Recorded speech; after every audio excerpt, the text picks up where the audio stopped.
আসসালামু আলাইকুম রহমতুল্লাহ। জৈব রসায়নের ক্লাস 3 ক্লাস 1 এবং 2 ক্লাস 1 এবং 2তে 24 পৃষ্ঠা পড়াইছি।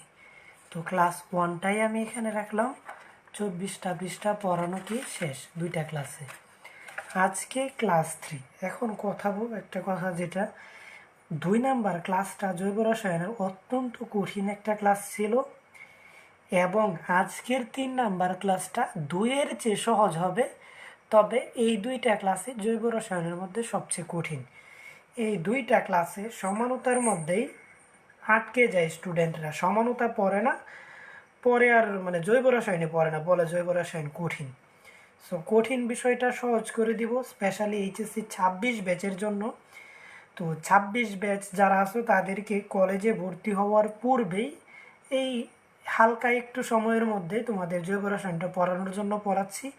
তবে 24 এবং 25 ব্যাচরাও চাইলে পড়ে নিতে পারো, যেহেতু কম সময়ের মধ্যে। আর পড়ানোটা একদম 0 টু অ্যাডমিশন। তুমি আজকে একটা ক্লাস করো, যদি ক্লাসটা সামনে যায় তাহলে বুঝতে পারবা যে অ্যাডমিশন পর্যন্ত কভার হবে কি না।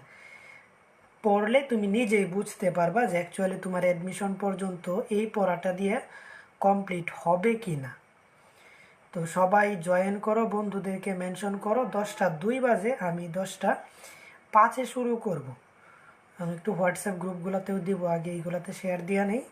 তোমরা একটু নিজ টাইম লাইনে শেয়ার করো।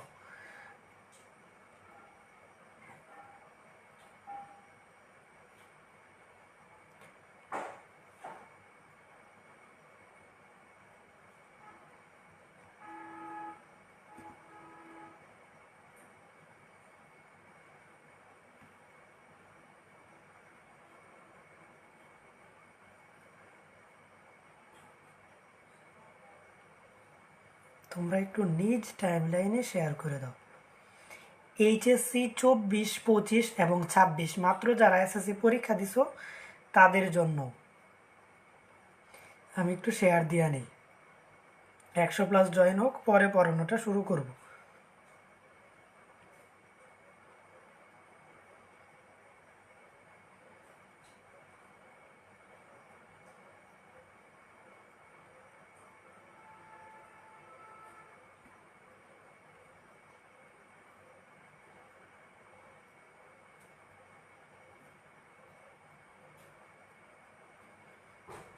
আচ্ছা ঠিক আছে, আমি একটু হোয়াটসঅ্যাপ গ্রুপটাতে জাস্ট দিয়ে নেই।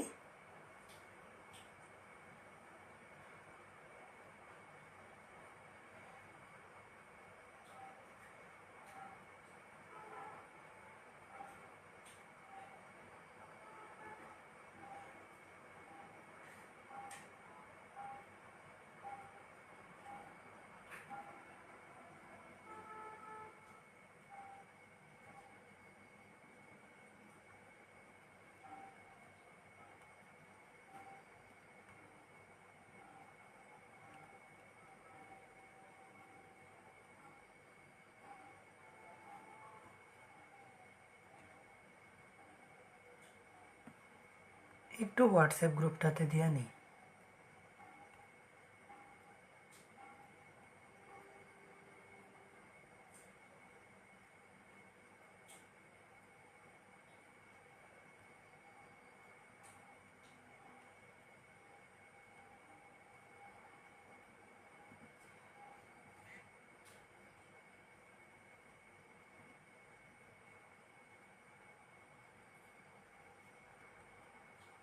10টা 5 বাজে আমি পড়ানোটা শুরু করব।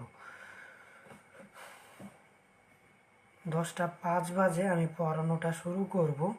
তার আগে তোমাদেরকে একটা দেখায় দিই। তোমাদের জৈব রসায়নের যে ক্লাস নোটটা আছে তার আমি একটা নোট করে রাখছি আগেই, তবে নোটটা গত দিন দেই নাই, আজকে দিয়ে দিব। দেখো আমি ক্যাম স্ক্যানারে গেলে দেখতে পারবো হয়তো। হ্যাঁ, ক্যাম স্ক্যানারে এই যে জৈব রসায়নের ক্লাস 1-এ যা পড়াইছি, হ্যাঁ, ক্লাস 1, ক্লাস 2 এবং আজকে যা পড়াইবো 3 নাম্বার ক্লাস পর্যন্ত সবটার পিডিএফ করা আছে। এই পিডিএফটা যারা যারা আজকের ভিডিওটা নিজ টাইম লাইনে শেয়ার করবা, শেয়ার করার পর স্ক্রিনশট আমার আইডিতে দিও, আমি পিডিএফটার লিঙ্ক দিব, সবাইকে দিব না, বাকিরা কষ্ট করে নেও, নিজে তুলে নেও। যারা ভিডিওটা শেয়ার করবা শুধুমাত্র তাদেরকে দেওয়া হবে। আমি একটু কমেন্টগুলোর মধ্যে যাই তোমাদের পড়াচ্ছি। ধরো 1 মিনিট, আমি তো সার্চ করতে পারতেছি না, পেজটা কোথায় আছে।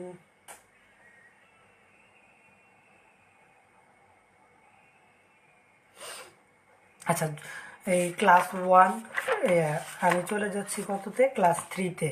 আজকের ক্লাসটা আমি আগেই বলে নিচ্ছি যে ক্লাসটা অত্যন্ত কঠিন হবে।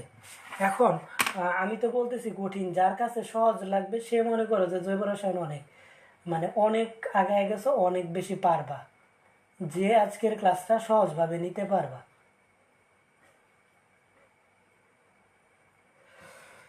তো ফোনটা আমি রেখে দিই, পড়ানো স্টার্ট করি। 2 নাম্বার ক্লাস লেখা, আচ্ছা ঠিক আছে, ক্যাপশন আমি এডিট করে দেবো, এটা 3 নাম্বার ক্লাস, ক্যাপশন এডিট করে দেবো, এটা 3 নাম্বার ক্লাস। আচ্ছা, ত্রিমাত্রিক গতকাল সমানুতা পড়ছিলাম আমরা। সমানুতা, সমানুতা কত প্রকার? 2 প্রকার। এক হচ্ছে গাঠনিক সমানুতা,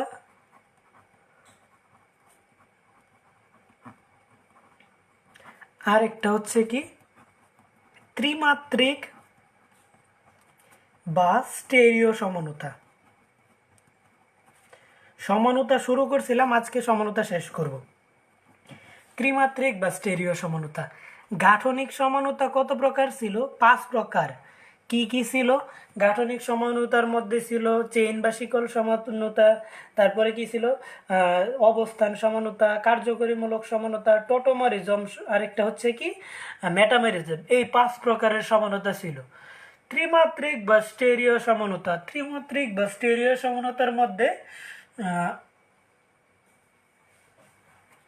গতদিন একটা দেখাইছিলাম ত্রিমাত্রিক বা স্টেরিও সমানুতার মধ্যে। যে ত্রিমাত্রিক বা স্টেরিও সমানুতার ক নাম্বারটা ছিল কি জ্যামিতিক বা সিস ট্রান্স সমানুতা। জ্যামিতিক বা কি সিস ট্রান্স সমানুতা। তো সিস ট্রান্স সমানুতা কি রাফ দিয়ে বারবার বুঝাইছি। কার্বন কার্বন দ্বিবন্ধন থাকতে হবে, বাম কার্বনের 2 হাত ভিন্ন, ডান কার্বনের 2 হাত কি ভিন্ন। 2 হাত ভিন্ন থাকলে কি এই 3টা শর্ত মানলে কি ত্রিমাত্রিক বা স্টেরিও সমানুতা দিবে। কোনটা সিস কোনটা ট্রান্স এটাও বুঝাই দিছি, সিস ট্রান্স কোনটা হয়। আর আজকে আমরা শুরু করব কি ত্রিমাত্রিক বা স্টেরিও সমানুতার মধ্যে খ নাম্বার যেটা আছে সেটা হচ্ছে ক নাম্বারটা শিখছিলাম ত্রিমাত্রিক বা স্টেরিও সমানুতা। ক নাম্বারটা হচ্ছে আলোক সমানুতা। আলোক সমানুতা বাকি অপটিক্যাল আইসোমারিজম।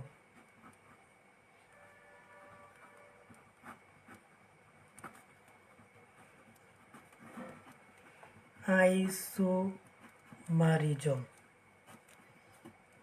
আলোক সমানুতা বা এই যে ত্রিমাত্রিক সমানুতার খ নাম্বারটা কি আলোক সমানুতা বা অপটিক্যাল আইসোমারিজম। আমি দ্বারা পোস্টটা একটু এডিট করে দিব। তার আগে 2টা ক্লাসের যা যা করাইছি তার কিন্তু এই যে নোটটার পিডিএফটা নিলে তোমাদের জন্য ভালো হবে। যারা আসো যদি সবাই নিজ টাইমলাইনে যারা ভিডিওটা শেয়ার করবা এবং এই শেয়ারের স্ক্রিনশটটা যদি দাও তাহলে এই পিডিএফটার তুমি লিঙ্ক পাওয়া যাবে ডাউনলোড করার। এই যে প্রথম 2টা ক্লাস এবং আজকে যা যা পড়াইবো তারও নোট এখানে করা আছে। ক্লাস 4 পর্যন্ত করা আছে, 4-এর শুরুর পৃষ্ঠাটা, এবং ক্লাস 4-এ যা পড়াইবো বাকিগুলাও নোট করা আছে, ওইটা কইরা তারপরে দিব। তো যারা যারা শেয়ার করবা তারাই শুধুমাত্র পাইবা, বাকিরা পাইবা না। ভিডিও আটকায় যায়, দাঁড়াও আমার মনে হয় ল্যাপটপে কোয়ালিটিটা হাই আছে, ওইটা সব নেট টাইমে নিতেছে, এবার ঠিক হবে। আলোক সমানুতা বা অপটিক্যাল আইসোমারিজম। আলোক সমানুতা বা অপটিক্যাল আইসোমারিজম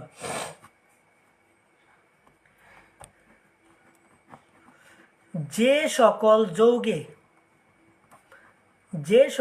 যৌগে কাইরাল কার্বন থাকে, কাইরাল কার্বন থাকে, যে সকল যৌগে কাইরাল কার্বন থাকে তারা আলোক সক্রিয় হয়।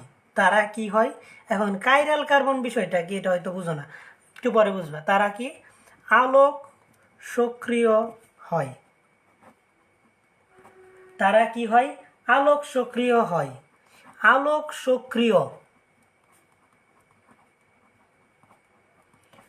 যৌগসমূহই যৌগসমূহ কি করে? আলোক সমানুতা প্রদর্শন করে। আলোক সমানুতা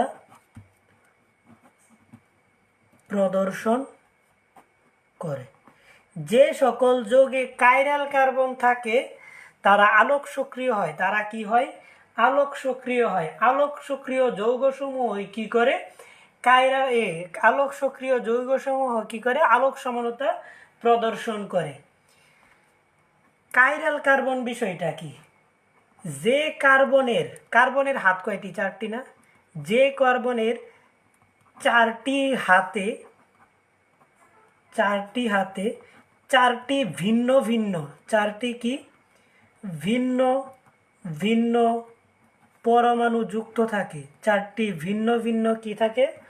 পরমাণু যুক্ত থাকে। তাকে কাইরাল কার্বন বলে। তাকে কি বলে? কাইরাল কার্বন বলে। কাইরাল কার্বন কাকে বলে? যে কার্বনের 4টি হাতে ভিন্ন ভিন্ন পরমাণু যুক্ত থাকে তাকে কি বলে? কাইরাল কার্বন বলে। এক্সাম্পল হিসাবে COOH দিলাম, OH মিথাইল দিলাম। এই যে দেখো এই কার্বনের এই হাতে OH, এই হাতে COOH, এই হাতে H, এই হাতে কি মিথাইল। 4টি হাতে 4টি ভিন্ন ভিন্ন পরমাণু বা মূলক যুক্ত আছে। তাই এই যৌগটা কি করবে? আলোক সক্রিয়। এই যৌগটা কি? আলোক সক্রিয়। আলোক সক্রিয় যৌগ সময় কি করে? আলোক সমানতা প্রদর্শন করে। যে সকল যৌগে কাইরাল কার্বন আছে, এই যে এই যৌগটার মধ্যে কাইরাল কার্বন আছে। কাইরাল কার্বন কি? যেই কার্বনের 4টি হাতে ভিন্ন ভিন্ন পরমাণু যুক্ত থাকবে সেটাই কাইরাল কার্বন। আর কাইরাল কার্বন যুক্ত যৌগসমূহ কি হয়? আলোক সক্রিয় হয়। আলোক সক্রিয় যৌগসমূহ কি করে? আলোক সমানতা প্রদর্শন করে। আলোক সক্রিয় যৌগের বৈশিষ্ট্য আসে। আলোক সক্রিয় যৌগের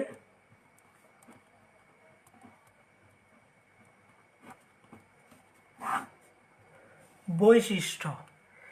আলোক সক্রিয় যৌগসমূহের কি বৈশিষ্ট্য? আলোক সক্রিয় যৌগসমূহের বৈশিষ্ট্য 1 নাম্বার হচ্ছে কাইরাল কার্বন থাকবে। কাইরাল কার্বন বুঝতে পারছো? কাইরাল কার্বন থাকবে। 1 নাম্বার হচ্ছে কি? কাইরাল কার্বন থাকবে।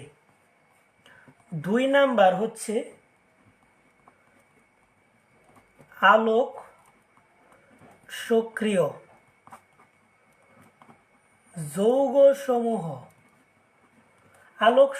যৌগসমূহ তল সমবর্তিত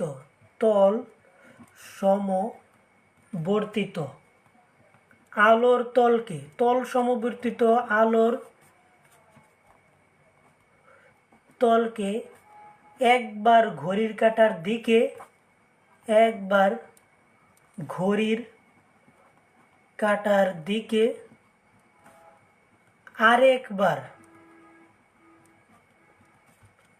ঘড়ির কাঁটার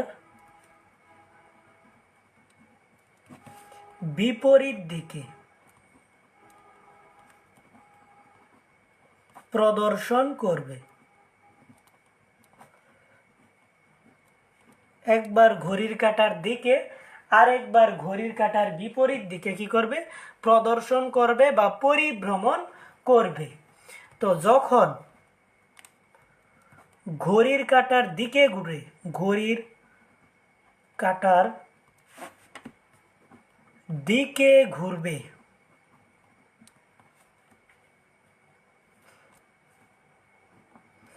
তখন তাকে ডান ঘূর্ণি, এই যে ডান ঘূর্ণি বা ডি বলা হয়। আর যখন ঘড়ির কাঁটার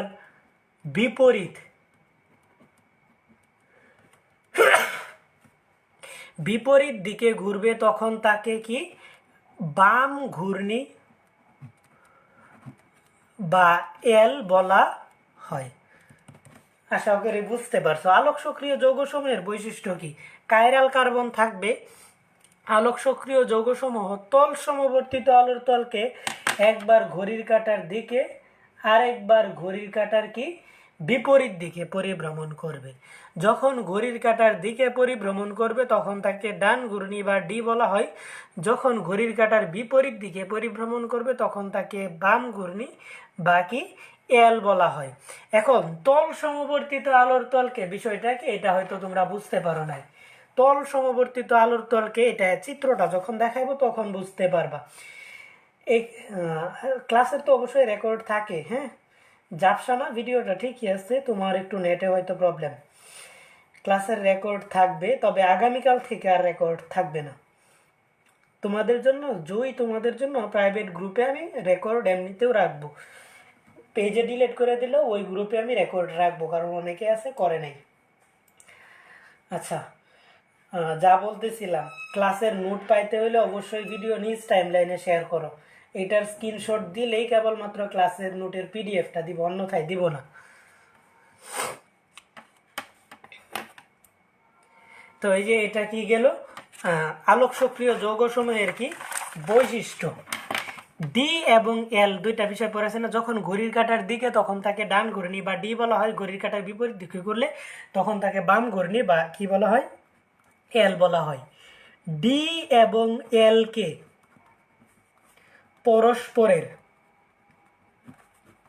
পরস্পরের কি বলে? এনানসিওমার বলে। ডি এবং এল কে পরস্পরের কি বলে? এনানসিওমার বলে। ডি এবং এল কে পরস্পরের কি বলে? এনানসিওমার বলে। এনানসিওমার দ্বয়ের, এই যে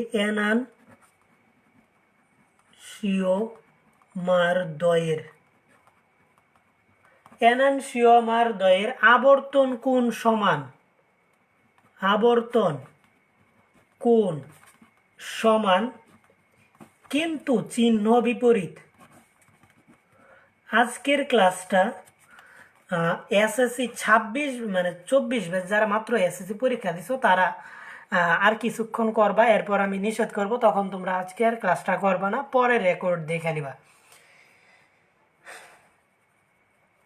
এনানসিওমার দ্বয়ের আবর্তন কোণ সমান কিন্তু চিহ্ন কি বিপরীত, কারণ তোমরা নিতে পারবা না আজকের ক্লাসটা। এইগুলা এরকমই হবে। আর কিছুক্ষণ 10টা 18 বাজে, তোমরা 10টা 45 পর্যন্ত থাকবা, এরপর তোমরা লিভ নিয়ে নিবা, আমি বলবো।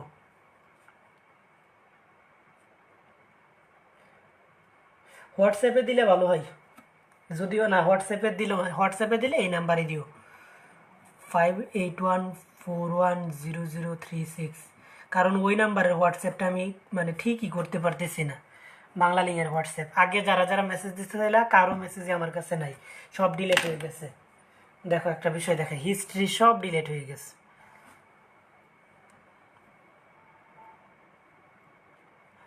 হিস্ট্রি সব ডিলেট হয়ে গেছে, কোনো হিস্ট্রি নাই হোয়াটসঅ্যাপে, শুধুমাত্র গ্রুপগুলো আছে। সো এই হোয়াটসঅ্যাপটা আমি ঠিক করতে পারতেছি না, একটু আইডিতে দিলে ভালো হয়, অথবা এই নাম্বারের হোয়াটসঅ্যাপে দিও। এনানসিওমার দ্বয়ের আবর্তন কোণ সমান কিন্তু চিহ্ন বিপরীত। এখন এনানসিওমার একটা দেখায়, এই যে COOH, এই যে কাইরাল কার্বনযুক্ত, এদিকে OH দিলাম, এটা হচ্ছে ডি ল্যাকটিক অ্যাসিড, ডান দিকে OHটা আছে, OHটা কি আছে ডান দিকে আছে, তাই এটার নাম হচ্ছে ডি ল্যাকটিক অ্যাসিড। ল্যাকটিক অ্যাসিডের সংকেত এটা, D lactic acid. D lactic acid এটা হচ্ছে কি ডি ল্যাকটিক অ্যাসিড। এখন আমি একটা এল ল্যাকটিক অ্যাসিড দিব, বাম দিকে OHটা দিব, হ্যাঁ, উপরে COOH আছে, আর এই যে এদিকে কি আছে CH3 আছে। এটা হচ্ছে এল ল্যাকটিক অ্যাসিড, লেফট সাইডে আছে, বাম দিকে আছে, এটা হচ্ছে এল ল্যাকটিক অ্যাসিড। এল ল্যাকটিক অ্যাসিড ব্যাপারটা কি, এই যে মাঝখানে যদি একটা আয়না দেওয়া হয়, যে এটা একটা কি দর্পণ, এই যে দেখো ডি ল্যাকটিক অ্যাসিড, এটাকে যদি আয়নায় ধরা হয় দর্পণ, তাহলে দেখা যায় কি এল ল্যাকটিক অ্যাসিড দেখা যাবে। এই অ্যানানসিওমার, এই এরা পরস্পরের কি অ্যানানসিওমার, এই যে ডি ল্যাকটিক অ্যাসিড এল ল্যাকটিক অ্যাসিড পরস্পরের কি অ্যানানসিওমার। ডি ল্যাকটিক অ্যাসিডের সামনে একটা দর্পণ ধরলে কি দেখা যাবে, এল ল্যাকটিক অ্যাসিড দেওয়া যাবে। এই যে এই ডি ল্যাকটিক অ্যাসিডের আবর্তন কোণ, এই যে আবর্তন কোণ, আবর্তন কোণ কত ডিগ্রি, +2.24 ডিগ্রি। ডি ল্যাকটিক অ্যাসিডের আবর্তন কোণ কত ডিগ্রি, +2.24 ডিগ্রি। এইগুলা মেডিকেলের বা ভার্সিটির এমসিকিউ এক্সামের মধ্যে এইগুলা আসে। ডি ল্যাকটিক অ্যাসিডের আবর্তন কোণ কত, +2.24 ডিগ্রি। এল ল্যাকটিক অ্যাসিডের আবর্তন কোণ, আবর্তন কোণ লেফট, এল ল্যাকটিক অ্যাসিডের আবর্তন কোণ হচ্ছে -2.24 ডিগ্রি, 24 ডিগ্রি। আমি আগেই বলছি অ্যানানসিওমার দ্বয়ের আবর্তন কোণ সমান কিন্তু চিহ্ন বিপরীত। ডি ল্যাকটিক অ্যাসিডের আবর্তন কোণের মান হচ্ছে +2.24 ডিগ্রি, এল ল্যাকটিক অ্যাসিডের আবর্তন কোণের মান হচ্ছে -2.24 ডিগ্রি। ডি ল্যাকটিক অ্যাসিড পাওয়া যায় মাংস পেশিতে পাওয়া যায়, এই যে মাংস পেশিতে পাওয়া যায়। এখন আমি তো লাইভ ক্লাস নিচ্ছি না, তারপরেও দেখাইতেছি। মাংস পেশিতে, তারা গ্রুপটা থেকে আমার লিভ নেওয়া লাগবে। আম্মা থাক, কাটতে দিছি। মাংস পেশিতে পাওয়া যায়। ডি ল্যাকটিক অ্যাসিড কোথায় পাওয়া যায়, মাংস পেশিতে পাওয়া যায়। ডি ল্যাকটিক অ্যাসিড পাওয়া যায় মাংস পেশিতে, আর এল ল্যাকটিক অ্যাসিডটা পাওয়া যায় টক দইতে পাওয়া যায়, টক দইতে পাওয়া যায়। ডি ল্যাকটিক অ্যাসিডটা পাওয়া যায় মাংসপেশিতে, এল ল্যাকটিক অ্যাসিডটা পাওয়া যায় টক দইতে। এই ডি ল্যাকটিক অ্যাসিড, এই ডি ল্যাকটিক অ্যাসিড ডান ঘূর্ণি ল্যাকটিক অ্যাসিডকে যদি একটা দর্পণের সামনে ধরা হয়, যেটা দেখা যাবে এটা হচ্ছে কি এল lactic acid. D lactic acid, D এবং এল পরস্পরের কি অ্যানানসিওমার, অ্যানানসিওমার দ্বয়ের আবর্তন কোণ সমান কিন্তু চিহ্ন বিপরীত। ডি ল্যাকটিক অ্যাসিড পাওয়া যায় মাংসপেশিতে, টক দইতে পাওয়া যায় কি এল ল্যাকটিক অ্যাসিড।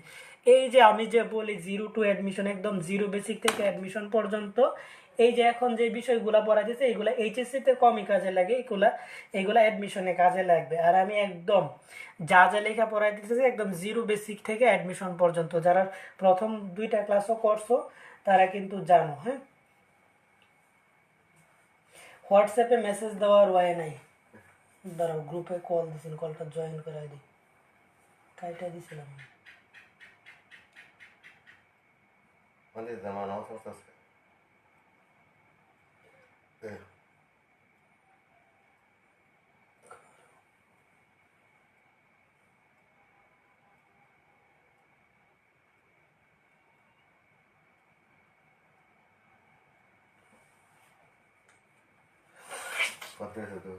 থাক, কল এটার মধ্যে আইডিটা লগ আউট হয়ে গেছে। আচ্ছা, ডি ল্যাকটিক অ্যাসিড, এল ল্যাকটিক অ্যাসিড। এখন যেটা দেখাবো এটা হচ্ছে রেসিমিক মিশ্রণ। রেসিমিক মিশ্রণ, রেসিমিক মিশ্রণ। রেসিমিক মিশ্রণটা কি, সমমোলার পরিমাণ, সমমোলার পরিমাণ এনানসিওমারের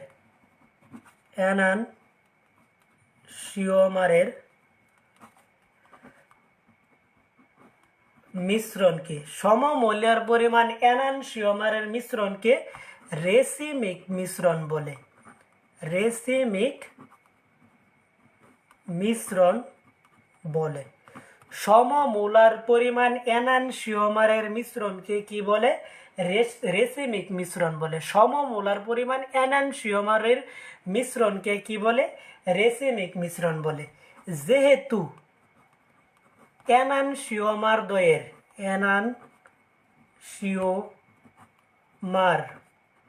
দ্বয়ের আবর্তন কোণ সমান, আবর্তন কোণ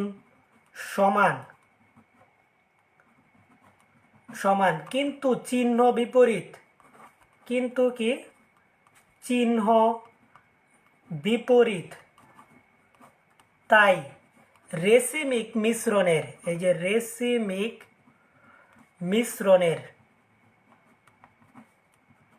আবর্তন কোণ 0। আজকের ক্লাসটা কঠিন হবে, শুরুতেই বলে নিছি সবচেয়ে কঠিন ক্লাস হবে আজকেরটা। সমমোলার পরিমাণ এনানসিওমারের মিশ্রণকে কি বলে? রেসিমিক মিশ্রণ বলে। সংজ্ঞা আসতে পারে রেসিমিক মিশ্রণ কাকে বলে? সমমোলার পরিমাণ এনানসিওমারের মিশ্রণকে কি বলে? রেসিমিক মিশ্রণ বলে। মেডিকেল অ্যাডমিশনে আসে যে রেসিমিক মিশ্রণের আবর্তন কোণের মান কত, তখন তুমি বলবা যে রেসিমিক মিশ্রণের আবর্তন কোণের মান কত? 0। কারণ কি এনানসিওমার দ্বয়ের পরস্পর আবর্তন কোণ একে অপরের কি হয়? বিপরীত, যার কারণে কি হয়ে যায়? আবর্তন কোণের মানটা কত হয়? 0 হয়। যদি বলে ডি ল্যাকটিক অ্যাসিড এবং এল ল্যাকটিক অ্যাসিডের মিশ্রণের আবর্তন কোণের মান কত, তখন বুঝবা যে এটা একটা কি? রেসিমিক মিশ্রণ, তাই এর আবর্তন কোণের মান কত? 0 হবে। আশা করি বুঝাইতে পারছি। এই বিষয়গুলাই অ্যাডমিশনে আসে, এগুলো আবার ইন্টারে কম আসে। আমি একদম সব কিছু কভার করবো, যার কারণে একটু বেশি পরিমাণে দিচ্ছি। আমি চাইলে আরও অনেক কম সময়ের মধ্যেও পড়াইতে পারতাম। 12টা না, 6-7টা ক্লাসেও যদি রসায়ন পড়ানো যায়, শুধুমাত্র ইন্টারের জন্য। আচ্ছা, এখন পড়াইব মেসু যৌগ।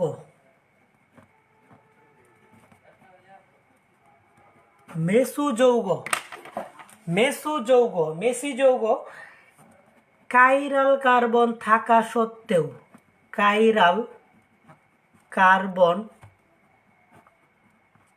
থাকা সত্ত্বেও, কাইরাল কার্বন থাকা সত্ত্বেও যারা আলোক সক্রিয়, যারা কি? কাইরাল কার্বন থাকা সত্ত্বেও যারা আলোক সক্রিয় না, যারা আলোক নিষ্ক্রিয়, কাইরাল কার্বন থাকা সত্ত্বেও, কাইরাল কার্বন থাকা সত্ত্বেও যারা আলোক নিষ্ক্রিয় যৌগ, আলোক নিষ্ক্রিয় যৌগ, তাদেরকে মেসু যৌগ বলে। তাদেরকে কি বলে? মেসু যৌগ বলে। মেসু যৌগ বলে। কাইরাল কার্বন থাকা সত্ত্বেও যারা আলোক নিষ্ক্রিয় যৌগ, তাদেরকে কি বলে? মেসু যৌগ বলে। এক্সাম্পল হচ্ছে, এক্সাম্পল হচ্ছে টার্টারিক অ্যাসিড। তেঁতুলে কি থাকে? টার্টারিক অ্যাসিড থাকে। টার্টারিক অ্যাসিড এক্সাম্পল হচ্ছে কি? Tartaric acid. কাইরাল কার্বন থাকা সত্ত্বেও যারা আলোক নিষ্ক্রিয় যৌগ, তাদেরকে কি বলে? মেসু যৌগ বলে। এক্সাম্পল হিসাবে কি? Tartaric acid. টার্টারিক অ্যাসিডের সংকেতটা কি? একটা কার্বন, উপরে থাকবে COOH, এইদিকে একটা OH থাকবে, আর এইদিকে থাকবে হাইড্রোজেন। এখানে আরও একটা কার্বন থাকবে, এই যে একটা কার্বন, এই কার্বনের এইদিকে থাকবে OH, এইদিকে থাকবে H, এইদিকে থাকবে আরও একটা কি? COOH। এই যে এটা হচ্ছে কি? Tartaric acid.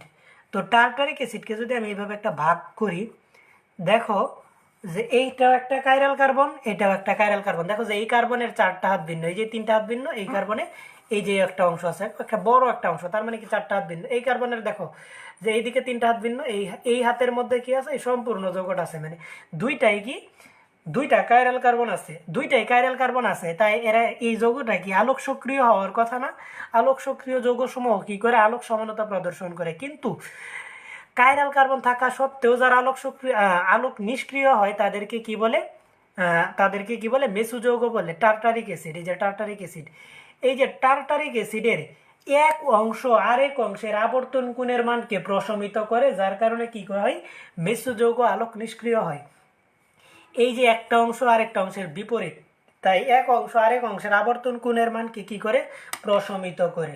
টার্টারিক অ্যাসিডের সংকেতটা আমি দিয়া দেই, এই যে টার্টারিক অ্যাসিড এর সংকেত হচ্ছে C4H6O6, টার্টারিক অ্যাসিডের সংকেত। তো টার্টারিক অ্যাসিড কি? আলোক সমানতা প্রদর্শন করে না।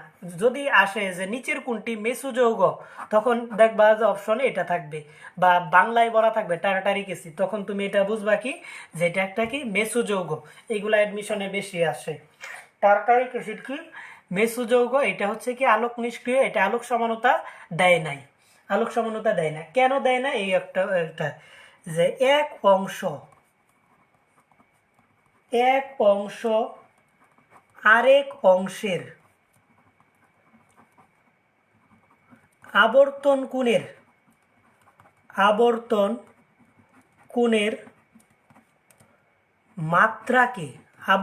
কোণের মাত্রাকে প্রশমিত করে। তাই কাইরাল কার্বন থাকা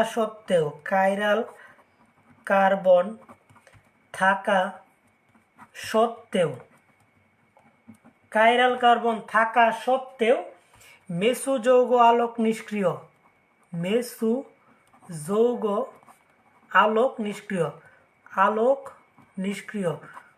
গ নাম্বার প্রশ্নেও আসতে পারে যে মেসোযৌগ কেন আলোক নিষ্ক্রিয়। তো মেসোযৌগ বলবা যে মেসোযৌগের এক অংশ আরেক অংশের আবর্তন কোণের মাত্রাকে প্রশমিত করে, তাই কাইরাল কার্বন থাকা সত্ত্বেও মেসোযৌগ কি হয়?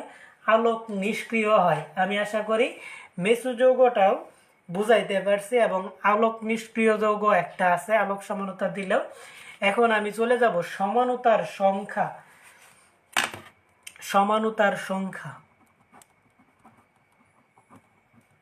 যদি আচ্ছা আমি এখন একটা অ্যালগোরিদম নিব। এই যে এতটুকু যে বুঝাইলাম, এইটুকু যারা যারা বুঝতে পারছো তারা 3টা ওয়াই লেখা একটু কমেন্ট করো।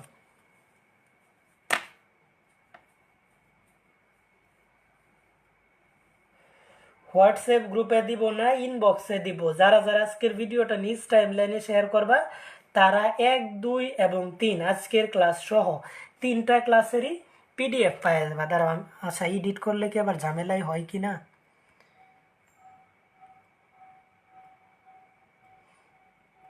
একটু এডিট করে দিই।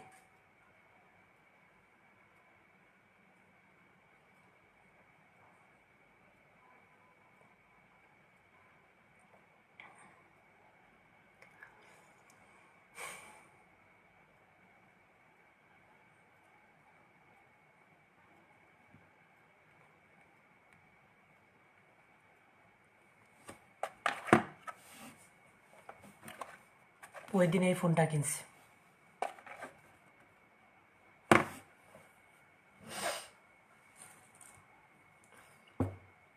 বুঝতে পারছো? হ্যাঁ, আচ্ছা আর 10 মিনিট যারা অন্য ব্যাচ আছো তারা আর 10 মিনিট থাকবা। এই যে আর সমানুতার সংখ্যা কয়েকটা দেখাবো। তবে 26 ব্যাচের যারা আছো তারা মনে করো যে 100 বছর আগায় যেতেছো। জৈব রসায়ন পড়তেছো মানে তুমি যদি সায়েন্স পড়ো তুমি 100 বছর আগায় যেতেছো বাকিদের চেয়ে। সমানুতার সংখ্যাটা আমি এখানে দেখাইতেছি। সমানুতার বিষয়টা বুঝাইছি। সমানুতার সংখ্যা 1 নম্বরে হচ্ছে অ্যালকেন।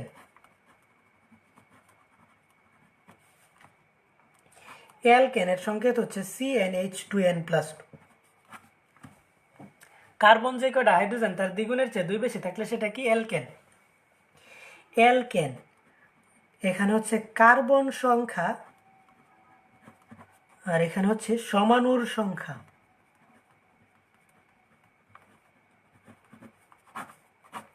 অ্যালকেনে কার্বন সংখ্যা 4 হলে সমাণুর সংখ্যা 2, কার্বন সংখ্যা 5 হলে সমাণুর সংখ্যা 3, কার্বন সংখ্যা 6 হলে সমাণুর সংখ্যা 5, কার্বন সংখ্যা 7 হলে সমাণুর সংখ্যা 9, কার্বন সংখ্যা 8 হলে সমাণুর সংখ্যা কত? 18।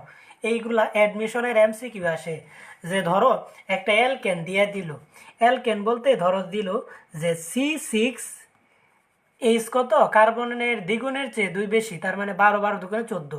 বলবে যে এই যৌগটা কয়টি সমাণু দিবে, তখন তুমি বুঝবা কার্বন আছে 6টা এবং অ্যালকেন কার্বন 6টা থাকলে সমাণু দিবে কয়টা? 5টা। যদি এরকম থাকে কার্বন আছে 8টা, মনে করো যে অকটেন মানে বাইক চলে যে ইয়াতে বা বিভিন্ন ধরনের প্রাইভেট কার চলে অকটেন দিয়া, অকটেন ডিজেল নাম শুনছো তোমরা সবাই। এই যে অকটেন C8, হাইড্রোজেন কয়টা থাকবে? হাইড্রোজেন থাকবে 8 দুগুণে 16, 16-র চেয়ে 2 বেশি, যে 18টা থাকবে। এই যে অকটেন, এই অকটেন কয়টি সমাণু দিবে? তো তুমি জানো যে কার্বন 8টা থাকলে সমাণু দিবে কতটি? 18টা। অ্যালকেন এই কয়েকটা জানলেই হবে, এর বাহিরে আসে না। ভর্তি পরীক্ষার মধ্যে এর বাহির থেকে আসে না, এই কয়েকটা থেকেই আসে। এরকম আরও অনেকগুলো আছে, এইগুলো দেখবো। এলকেন থেকে এই কয়েকটা। এলকেনে কার্বন 4টা হলে সমান 2টা, কার্বন 5টা হলে সমান 3টা, কার্বন 6টা হলে সমান 5টা, কার্বন 7টা হলে সমান 9টা, কার্বন 8টা হলে সমানুর সংখ্যা কতটি? 18টি। এখন কথা হইল 4 কার্বনের কম থাকলে সমানও দেয় না। 4 কার্বনের কম থাকলে অ্যালকেন সমাণু দেয় না। অ্যালকেন কি করে না? সমাণু দেয় না। 4 কার্বনের কম থাকলে অ্যালকেন কি করে না? সমাণু দেয় না। 4 বা তার বেশি থাকলে, বেশি কার্বন থাকলে, 4 বা তার বেশি কার্বন থাকলে অ্যালকেন AlCl3, এর নাম হচ্ছে অ্যালুমিনা। AlCl3 এসএসসিতে রসায়ন পড়ে আসছো, এটার নামটা এখন তোমরা একটু মুখস্থ করো, এটা যেন বাংলায় বলতে না হয়। AlCl3 এর নাম হচ্ছে অ্যালুমিনা। এর উপস্থিতিতে, অ্যালুমিনা এর কি উপস্থিতিতে সমাণু দেয়। এটাও এমসিকিউ। জৈব রসায়ন থেকে এইচএসসির সেকেন্ড পেপার, হ্যাঁ, কেমিস্ট্রি সেকেন্ড পেপারে কয়টা? 8টা সৃজনশীল হয় না? 8টার মধ্যে 4টাই থাকবে জৈব রসায়ন থেকে। তোমার আনসার করতে হবে কয়টা? 5টা, 4টাই জৈব রসায়ন থেকে পাইবা। এমসিকিউ 25টার মধ্যে 12টাই পাইবা জৈব রসায়ন থেকে। সো এই যে বল যদি আসে যে অ্যালকেন কোনটির উপস্থিতিতে সমাণু দেয়? AlCl3 এর উপস্থিতিতে সমাণু দেয়। কয় কার্বন? 4 কার্বনের কম থাকলে অ্যালকেন কি করে না? সমাণু দিতে পারে না। 4 কার্বন বা তার বেশি থাকলে অ্যালকেন কি করে? অ্যালুমিনার উপস্থিতিতে কি করে? সমাণু দেয়। সমাণুর সংখ্যা মুখস্থ রাখতে হবে, এগুলা বোঝার কোনো ওয়ে নাই। যেই কয়টা দিতেছে এই কয়টা মুখস্থর মতন করে ফেলতে হবে। মুখস্থ করবে বলতে বারবার রিভিশন দিবা।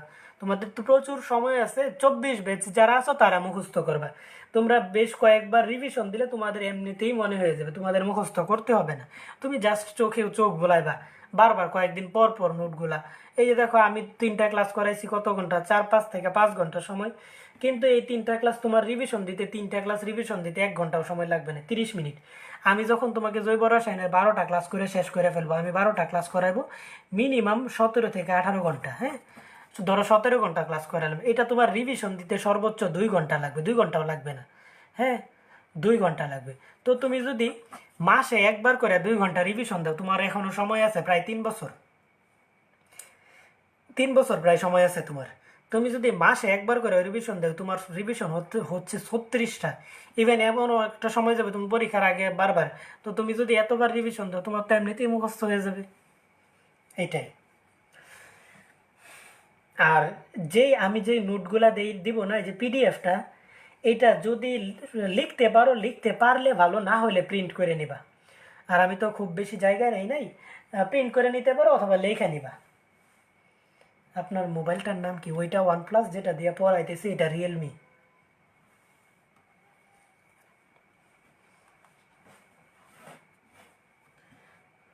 আচ্ছা, এটা কি গেল? অ্যালকেন গেল। 2 নাম্বারে হচ্ছে অ্যালকাইল হ্যালাইড। হ্যালাইড মানে কি? হেলোজেন যুক্ত থাকবে। অ্যালকাইল হ্যালাইড এবং অ্যালকাইল ডাইহ্যালাইড। ডাইহ্যালাইড মানে 2টা হেলোজেন থাকবে। ডাইহ্যালাইড, অ্যালকাইল হ্যালাইড এবং অ্যালকাইল কি? ডাইহ্যালাইড। অ্যালকাইল কি? এই যে C4H9 দ্বিগুণের চেয়ে 1 বেশি H9 একটা কি থাকবে? হেলোজেন থাকবে। হেলোজেন মনে করো যে এক্স থেকে হেলোজেন বোঝায়। 17 নং গ্রুপের মৌল, একটা হেলোজেন আছে। কার্বন 4টা থাকলে 4 কার্বনের নিচে সমাণু দিতে পারে না। অ্যালকাইল 4টা হাইড্রোজেন, এটার সাথে মনে করো যে এই যে 4টা থেকে একটা চলে গেল, আমরা কি যদি 4 কার্বন যুক্ত অ্যালকেন লিখি, C4H কি লিখবো? 10 লিখবো না? তো একটা হাইড্রোজেন চলে গেছে, হাইড্রোজেনের জায়গায় হেলোজেন যুক্ত হয়েছে, এটা কি? Alkyl halide. কয়টি সমাণু দেবে? 4টি সমাণু দেয়। 4টি কি করে সমাণু দেয়? 4টি সমাণু দেয়। C4H9, ধরো এখানে ক্লোরিন, ক্লোরিন কি একটা হাইড্রোজেন যুক্ত না, এটাও কি 4টি সমাণু দেয়। মনে করো C4H9, এখানে আছে আয়োডিন, আয়োডিনে কি একটা হ্যালোজেন, তো অ্যালকাইল হ্যালাইড কি করে 4টা কার্বন থাকলে 4টি সমাণু দেয়। অ্যালকাইল ডাইহ্যালাইড, ডাইহ্যালাইড ব্যাপারটা কি, যে C4H কত 9, H9 হবে না, এবার হবে H8, দুইটা ফাঁকা হাতে দুইটা হ্যালোজেন, এই যে দুইটা হ্যালোজেন, এটা হচ্ছে কি অ্যালকাইল ডাইহ্যালাইড। অ্যালকাইল ডাইহ্যালাইড 10টি সমাণু দেয়। কয়টি সমাণু দেয়? 10টি সমাণু দেয়। অ্যালকাইল ডাইহ্যালাইড কয়টি সমাণু দেয়? 10টি সমাণু দেয়। এই যে C4H8, মনে করো যে ফ্লোরিন F2, ফ্লোরিন আছে, তাহলে এটি এটা হচ্ছে অ্যালকাইল ডাইহ্যালাইড, কয়টি সমাণু দিবে? 10টি সমাণু দিবে। C4H8, ধরো এখানে আছে Br2, এটা কি অ্যালকাইল ডাইহ্যালাইড, এটি কয়টি সমাণু দিবে? 10টি সমাণু দিবে। আশা করি বুঝাইতে পারছি। অ্যালকাইল হ্যালাইড এবং অ্যালকাইল কি ডাইহ্যালাইড। 3 নম্বরে যে ব্যাপারটা আছে, 3 নম্বরে আমি লিখব অ্যালকোহল বা ইথার। অ্যালকোহল কি, যে দুষ্ট বাড়ি যেটা বলে না, অ্যালকোহল বা ইথার। অ্যালকোহল আর ইথারের আণবিক সংকেত একই, গাঠনিক সংকেতটা কি হয়? ভিন্ন হয়। অ্যালকোহল বা ইথার CnH2n প্লাস 2 ইন্টু ও, CnH2n প্লাস 2 ইন্টু ও, এটা হচ্ছে কি অ্যালকোহল বা ইথারের সংকেত। CnH2n plus alcohol. আচ্ছা, ইথারের সংকেতটা সেভাবে লিখি, H2n প্লাস 1 হবে, 2n প্লাস 1 ও, আচ্ছা 2n প্লাস 1 দিলেও হবে না, 2n প্লাস এখানে 2 দেওয়া লাগবে, কারণ অক্সিজেনের 2টা হাত দেব, অথবা এটার আরেকটা সংখ্যা যে CnH2n প্লাস 1 ইন্টু ও, এটা হচ্ছে অ্যালকোহল, এটা ইথার। এটার জানার দরকার নাই, আমি সংকেত লিখবো তখনই বুঝতে পারবা। দেখো C2H6O, এটা একটা কি অ্যালকোহল বা ইথার, এটি সমাণু দেয় দুইটি সমাণু দেবে। অ্যালকোহল বা ইথার, কার্বন 2টা থাকলে সমাণু কি করবে? 2টি সমাণু। C3H কত হবে? H হবে 8O, C3H8O, এটি কয়টি সমাণু দিবে? 3টি সমাণু দিবে। C4H10O, এটি কয়টি সমাণু দিবে? এটি সমাণু দিবে 7টি সমাণু দিবে, 7টি সমাণু দিবে। এই যে C4H10O, এটি 7টি সমাণু দেয়। 7টি সমাণুর মধ্যে 4টি অ্যালকোহল, 4টি কি অ্যালকোহল, আর 3টি হচ্ছে কিটোন, 3টি হচ্ছে 4টি অ্যালকোহল, 3টি হচ্ছে ইথার, 4টি অ্যালকোহল, 3টি হচ্ছে কি ইথার। 4টি অ্যালকোহল দিবে আর 3টি ইথার দিবে, এটার আমরা বিস্তারিত পড়বো, বাকিগুলোর বিস্তারিত পড়ার দরকার নাই। অ্যালকোহল বা ইথার C4H10O কয়টি সমাণু দেয়? 7টি সমাণু দেয়। 4টি অ্যালকোহল, 3টি ইথার। এইখানে অনেকগুলো MCQ আছে, যে অ্যালকোহলে কার্বন 2টা থাকলে সমাণু 2টা, কার্বন 3টা থাকলে সমাণু 3টা, কার্বন 4টা থাকলে মানে C4H10O কয়টি সমাণু দেয়? 7টি সমাণু দেয়। এর মধ্যে 4টি অ্যালকোহল, 3টি কি ইথার, 4টি অ্যালকোহল, 3টি ইথার। 3 নাম্বারটা দেখাইছি, এবার 4 নম্বরটা দেখাবো।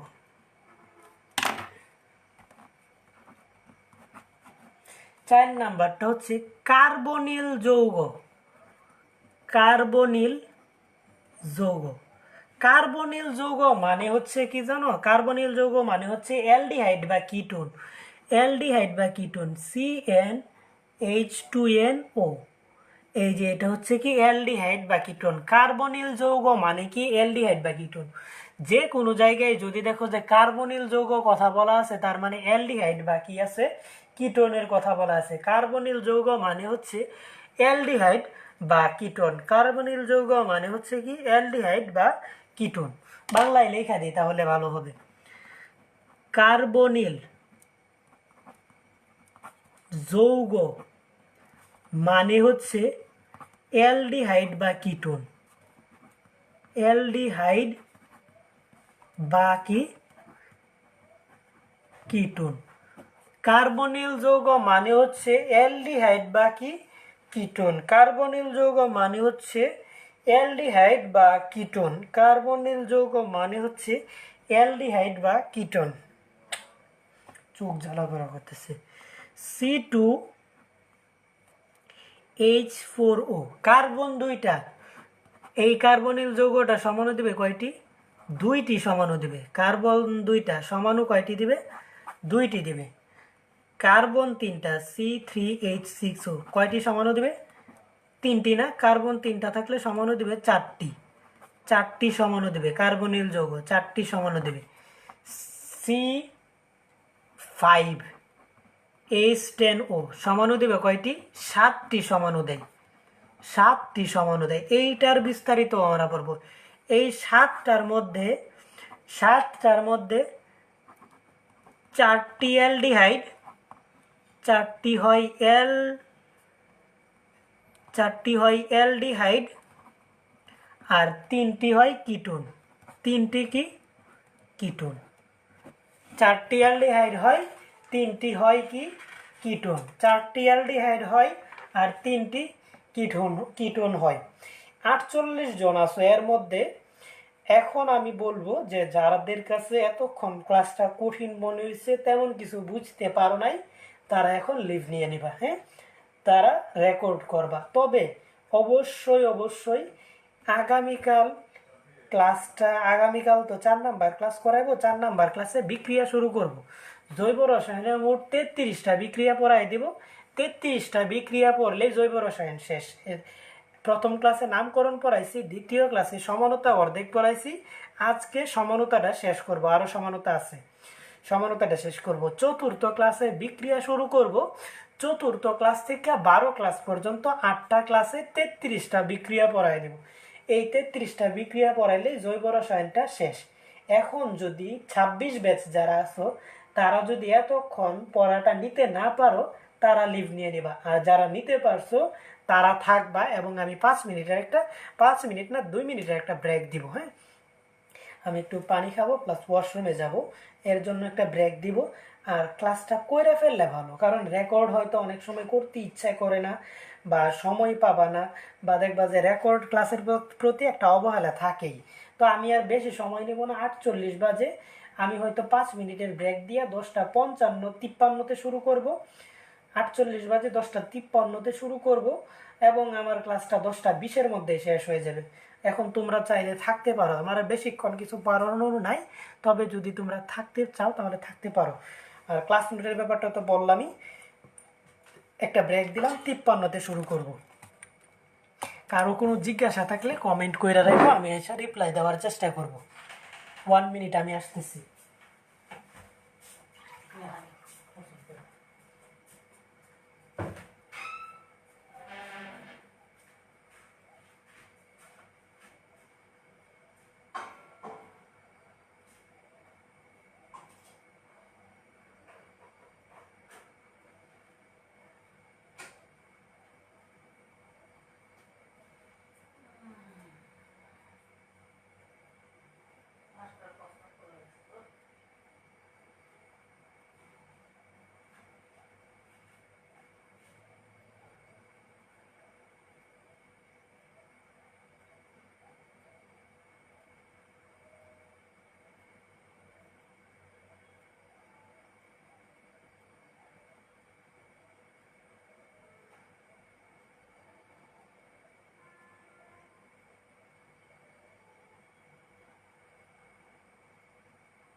কারো কোনো জিজ্ঞাসা কি ছিল এখানে?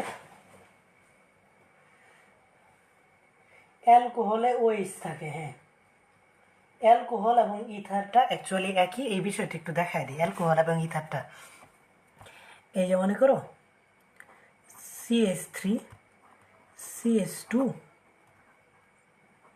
CH2OH, এটা একটা অ্যালকোহল। কারো কোনো ডাউট আছে? শেষে ওএইচ, এটার মধ্যে কি কোনো ভুল আছে? নাই। এইটাকে চাইলে আমি এভাবে লিখতে পারি যে CH3 লিখলাম, এখানে একটা ও দিলাম, এই যে মাঝখানে একটা ও দিলাম এই অক্সিজেনটাকে। দুই দিকে কি করব, এখানে যে CH2 ছিল, এই যে CH2 এর জায়গায় একটা হাইড্রোজেন রয়েছে না, এই একটা হাইড্রোজেনকে এখানে দিয়ে দেবো। তাহলে কি হয়ে গেল, এই যে CH3 হয়ে গেছে। ও এর যেই পাশ কম কার্বন সেটা হচ্ছে অক্সি, তো এটা হচ্ছে কি মিথক্সি, এই যে মিথক্সি। আর এটা কি হবে, মিথেন ইথেন, তাহলে হবে মিথক্সি ইথেন। এটা হবে মিথক্সি ইথেন। আশা করি নামটা বুঝতে পারছো। এখন অ্যালডিহাইড এবং কিটোনের ব্যাপারটা কি? অ্যালডিহাইড এবং কিটোন, অ্যালডিহাইড হচ্ছে এই যে CH3 CH2 CH2 CHO, এটা একটা অ্যালডিহাইড। কারো কোনো ডাউট আছে? কারো কোনো ডাউট নাই। এর নাম কি? Methanal, ethanal, প্রোপানেল, butanal. এর নাম হচ্ছে বিউটানেল অথবা বিউটানেলডিহাইড, একটা লিখলেই হলো। এটাকে আমরা চাইলে এইভাবে লিখতে পারি, এই যে CH3 লিখলাম, সিও লেখা দিলাম যে কোনো জায়গায়, আমি এখানে সিও লিখলাম যেহেতু আমার নাম্বারিং এর কোনো ব্যাপার আসছে না, ওই ভাইয়া দেখাইতেছে। সিও লিখলাম, এখানে হচ্ছে যে CH2। আচ্ছা 1 মিনিট, আমি একটু এই কলটা ধরি। হ্যালো, হ্যাঁ পড়াইতেছি। হুম,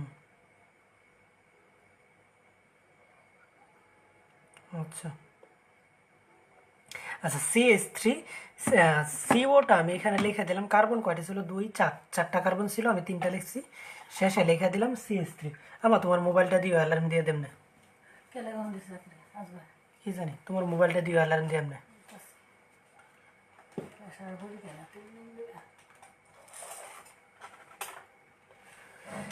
এই যে এই যে এটা দেখো যে এখানে কার্বন আছে কয়টা, 1টা 2টা 3টা 4টা, 4টা কার্বন আছে, ঠিক না? এই যে 4টা কার্বন আছে কয়টা? 4টা। হাইড্রোজেন কয়টা আছে? 3টা আর 2টা, 5টা আর 2টা কয়টা? 7টা আর 1টা 8টা। হাইড্রোজেন আছে কয়টা? 8টা। অক্সিজেন আছে কয়টা? 1টা। এটা গণনা করো, 1 2 3 4, 4টা কার্বন আছে। হাইড্রোজেন কয়টা আছে? 3 আর 2 5, আর 3 কত? 8। হাইড্রোজেন আছে 8টা, অক্সিজেন 1টা আছে। আণবিক সংকেত একই কিন্তু গাঠনিক সংকেত ভিন্ন। যদি সিও থাকে তাহলে সেটা হয় কিটোন, সিএইচও থাকলে কি অ্যালডিহাইড। এটার নামটা কি হবে? মিথানুন। কিটোনের ক্ষেত্রে নামকরণের সময় যুক্ত হয় কি নুন বা কি উন। মিথানুন, ইথানুন, প্রোপানুন, বিউটানুন, এটার নামটা হচ্ছে বিউটানুন। না নিয়ে নাও, বিউটানুন। বিউটানুন কি হবে? 2, 2 নাম্বার কার্বনে সিওটা আছে, বিউটানুন 2। কয়টায় দিব? কিছু রান্না করবা না? না 3টা 20-এ দিলাম। আমি 3:30টার সময় ওইটা যায় বাটি নিয়ে আসবো না। হুম,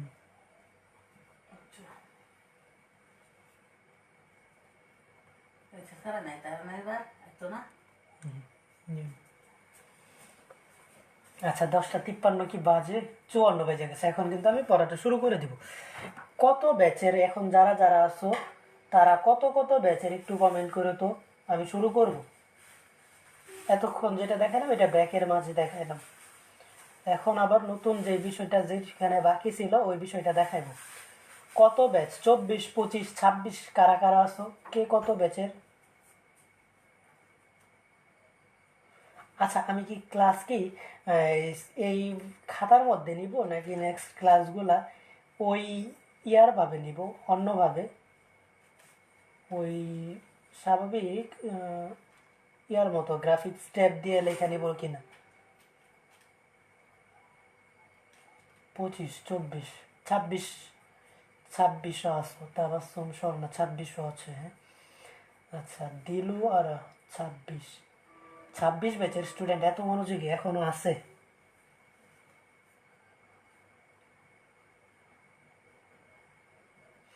হাই শামিম, তোমার বাসা কোন জেলায়? তোমার আমি এসএসসি থেকে দেখি অনেক সচেতন।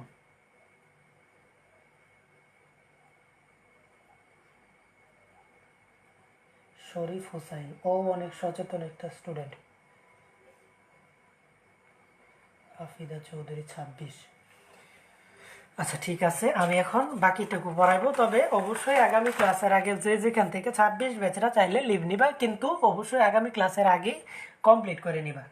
এই যে C4H10O, C4H10O এটা হচ্ছে কি অ্যালডিহাইড। অ্যালডিহাইড এই এত দ্বারা C4H10O দ্বারা যে কয়টি ভিন্ন ভিন্ন ভিন্ন ভিন্ন গাঠনিক সংকেত সম্ভব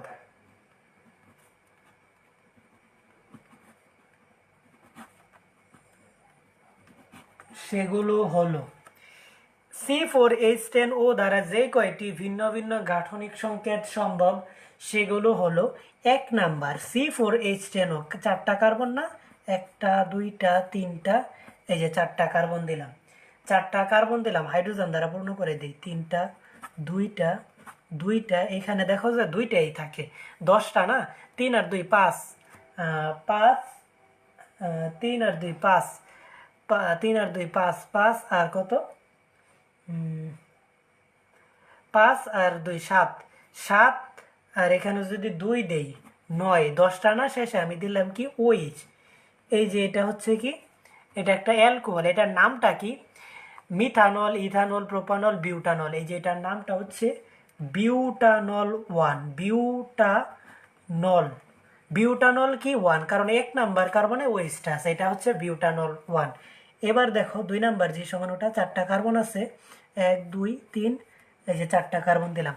এবারে ওএইচটাকে আমি 2 নাম্বারে দিব, উপরে বা নিচে এক জায়গায় দিলে হলো। এবার আমি কি করলাম, ওএইচটাকে 2 নাম্বারে দিলাম, হাইড্রোজেন দ্বারা পূর্ণ করে দিই, 3টা এখানে লাগে, 2টা এখানে, 1টা লাগে মাত্র, ডানে অথবা বামে দিলে হলো, এখানে 3টা লাগে।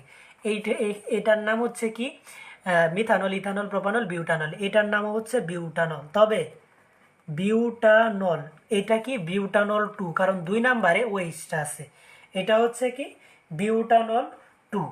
এবার দেখো যে 3 নাম্বারে আরো একটা বিষয় লিখতে পারি। এবার কার্বন আমি 4টা দিব না, 3টা দিব, 3টা কার্বন দিব, এখানে একটা মিথাইল মূলক দিব, এখানে একটা কি দিয়ে দিব, মিথাইল মূলক দিয়ে দেব, এখানে দিয়ে দেব ওএইচ মূলক, আর এটা হাইড্রোজেন দ্বারা পূর্ণ করে দেয়, 3টা 3টা। তো এই যে দেখো যে এটার নাম হচ্ছে কি সর্বোচ্চ সুকাল, এটা তো মিথানল, ইথানল, প্রোপানল, এটা হচ্ছে কি প্রোপানল, এই যে প্রোপানল। এরপরে কি ছিল, 2 নাম্বার ধাপটা কি ছিল, শাখা, মূল শিকলের বাইরে যা থাকে সব শাখা। এই যে CH3, এটা হচ্ছে কি মিথাইল, এই যে মিথাইল প্রোপানল। 3 নাম্বার হচ্ছে কি অবস্থান নির্ণয়ের জন্য গণনা করতে হবে। দেখো 2 দিক থেকে গণনা করলে কার্যকরী মূলকটা 2 নাম্বারে পড়তেছে, তাহলে একদিক থেকে 1 2 3, তার মানে হচ্ছে 2 নাম্বারে প্রোপানলটা 2 নাম্বারে পড়ছে, মিথাইলটাও কি পড়ছে 2 নাম্বারে, 2 মিথাইল প্রোপানল 2, এটার নামটা কি 2 মিথাইল প্রোপানল 2, 2 মিথাইল প্রোপানল 2। আরেকটা লেখা যায়, আরেকটা অ্যালকোহল লেখা যায়, এটা হচ্ছে 3টা কার্বন দিলাম, এখানে একটা মিথাইল দিলাম, এই যে মিথাইল, এখানে দিলাম ওএইচটা, তাহলে এই হাইড্রোজেন দ্বারা পূর্ণ করে দিই, 3টা এখানে লাগে, 1টা এখানে লাগে, কয়টা 2টা। দেখো হিসাব করে আণবিক সংকেত দেখো যে এইটাই। তো এই যে এভাবে লিখলাম, লিখার পরে এটা দেখো এটার নামটা কি, মিথানল, ইথানল, প্রোপানল, 3 কার্বন, শিকলে কার্বন আছে কয়টা 3টা, তার মানে এই যে প্রোপানল লিখলাম, এই যে প্রোপানল। ধাপ 2তে কি ছিল, অবস্থান, ধাপ 2তে ছিল শাখা, মূল শিকলের বাইরে কি আছে, মিথাইল আছে, এই যে মিথাইল, এই যে মিথাইল লিখলাম। ধাপ 3তে কি অবস্থান নির্ণয়ের জন্য গণনা করতে হবে, বাম থেকে গণনা করলে ওএইচটা কার্যকরী মূলকটা 3 নাম্বারে পড়তেছে। আমার কি গণনার সময় এমনভাবে গণনা করতে হবে যেন কার্যকরী মূলক সর্বনিম্ন স্থানে থাকে। এই দিক থেকে গণনা করলে 1 নাম্বার 2 নাম্বার 3 নাম্বার, তার মানে 1 নাম্বারে কি পড়তেছে, ওএইচটা পড়তেছে, তার মানে প্রোপানল 1, আর 1 2 2 নাম্বারে কি পড়তেছে, মিথাইলটা পড়তেছে, 2 মিথাইল প্রোপানল 1। এই যে 4টা অ্যালকোহল C4H10O, এর কি প্রথম 4টা হচ্ছে কি অ্যালকোহল, আর 3টা হচ্ছে কি ইথার, 3টা হচ্ছে কি ইথার, বাকি 3টাও দেখায় দিই, এই যে 4টা। 5 নাম্বার যেটা লেখা যায়, আমরা কি করব, কার্বন আছে কয়টা 4টা, তো এই যে CH3 CH2, মাঝখানে ও দিব, এদিকেও দিব CH2 CH3। এটার নাম হচ্ছে কি, দুই দিকে মিথক্সি মিথেন না ইথক্সি ইথেন। এটার নাম হচ্ছে, যেই পাশে কম, যেহেতু দুই পাশে সমান তাহলে এক পাশ অক্সি আর এক পাশে এলকেন, ইথক্সি ইথেন। ইথক্সি কি ইথেন, এই যে ইথক্সি ইথেন। 6 নাম্বার দেখো, 6 নাম্বারে দেখো যে এবারে যে CH3 দিলাম, এই যে এখানে ওই ওর অক্সিজেনটা দিয়ে দিলাম, তাহলে এটা হবে CH2 CH3।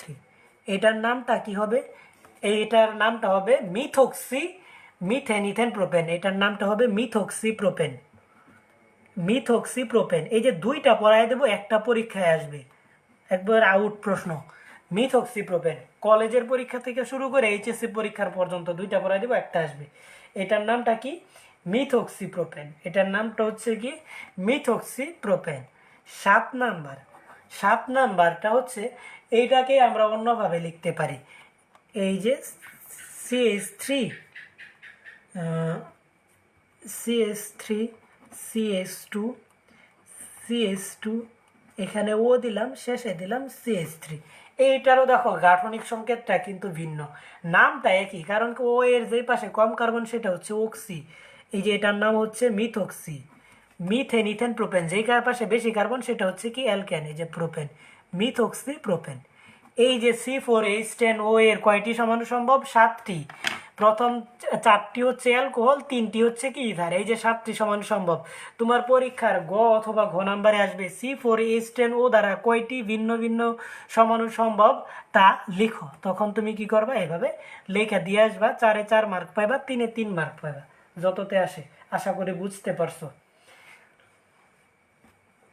C4H10O, এটার একটা স্ক্রিনশট দিয়ে রাখো, তবে নোটের মধ্যে এটা আমি দিয়ে দিছি। পিডিএফ পেতে চাইলে অবশ্যই ভিডিও নিজ টাইমলাইনে শেয়ার করে রাখবা।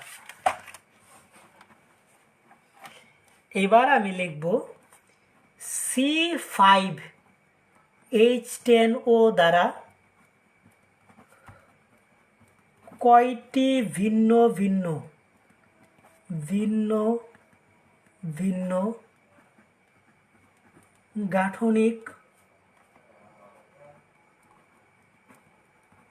সমানুতা সম্ভব তা লিখো। পরীক্ষার মধ্যে প্রশ্নটা হুবহু এইভাবেই আসে। তো এখানে আমি একটু লেখা দেই। এই যে এই 3টা কি ছিল, প্রথম 4টা হচ্ছে অ্যালকোহল, প্রথম 4টা কি ছিল অ্যালকোহল, শেষের 3টা কি ছিল ইথার, শেষের 3টা কি ছিল ইথার। প্রথম 4টা অ্যালকোহল, শেষের 3টা ইথার। এই যে C5H10O, এটারও 7টা সমাণু সম্ভব, 4টি হচ্ছে এই অ্যালডিহাইড আর 3টি হচ্ছে কি কিটোন, 4টি অ্যালডিহাইড, 3টি হচ্ছে কি কিটোন। এটারও 7টি সমাণু সম্ভব। কয়টি সমাণু সম্ভব, 7টি সমাণু সম্ভব। কি কি সমাণু সম্ভব এটা আমি দেখাইতেছি। 7টি সমানুতা সম্ভব। 1 নাম্বার হচ্ছে কার্বন 5টা না, 1 কার্বন, 2 কার্বন, 3 কার্বন, 4 কার্বন, এই যে 5 কার্বন। যেহেতু অ্যালডিহাইড হবে 4টা, 3টা হবে কিটোন, তাহলে অ্যালডিহাইডের শেষে কি থাকে, CHO দিয়ে দিলাম, এই যে CHO। এবার হাইড্রোজেন দ্বারা পূর্ণ করে দিই, 3টা, 2টা, 2টা, 2টা। নামটা কি, মিথানেল, ইথানেল, প্রোপানেল, বিউটানেল, পেন্টানেল। এটার নামটা হচ্ছে পেন্টানেল। এটার নামটা কি, পেন্টানেল। পেন্টানেল 1 দেওয়ার দরকার নাই। 2 নাম্বার,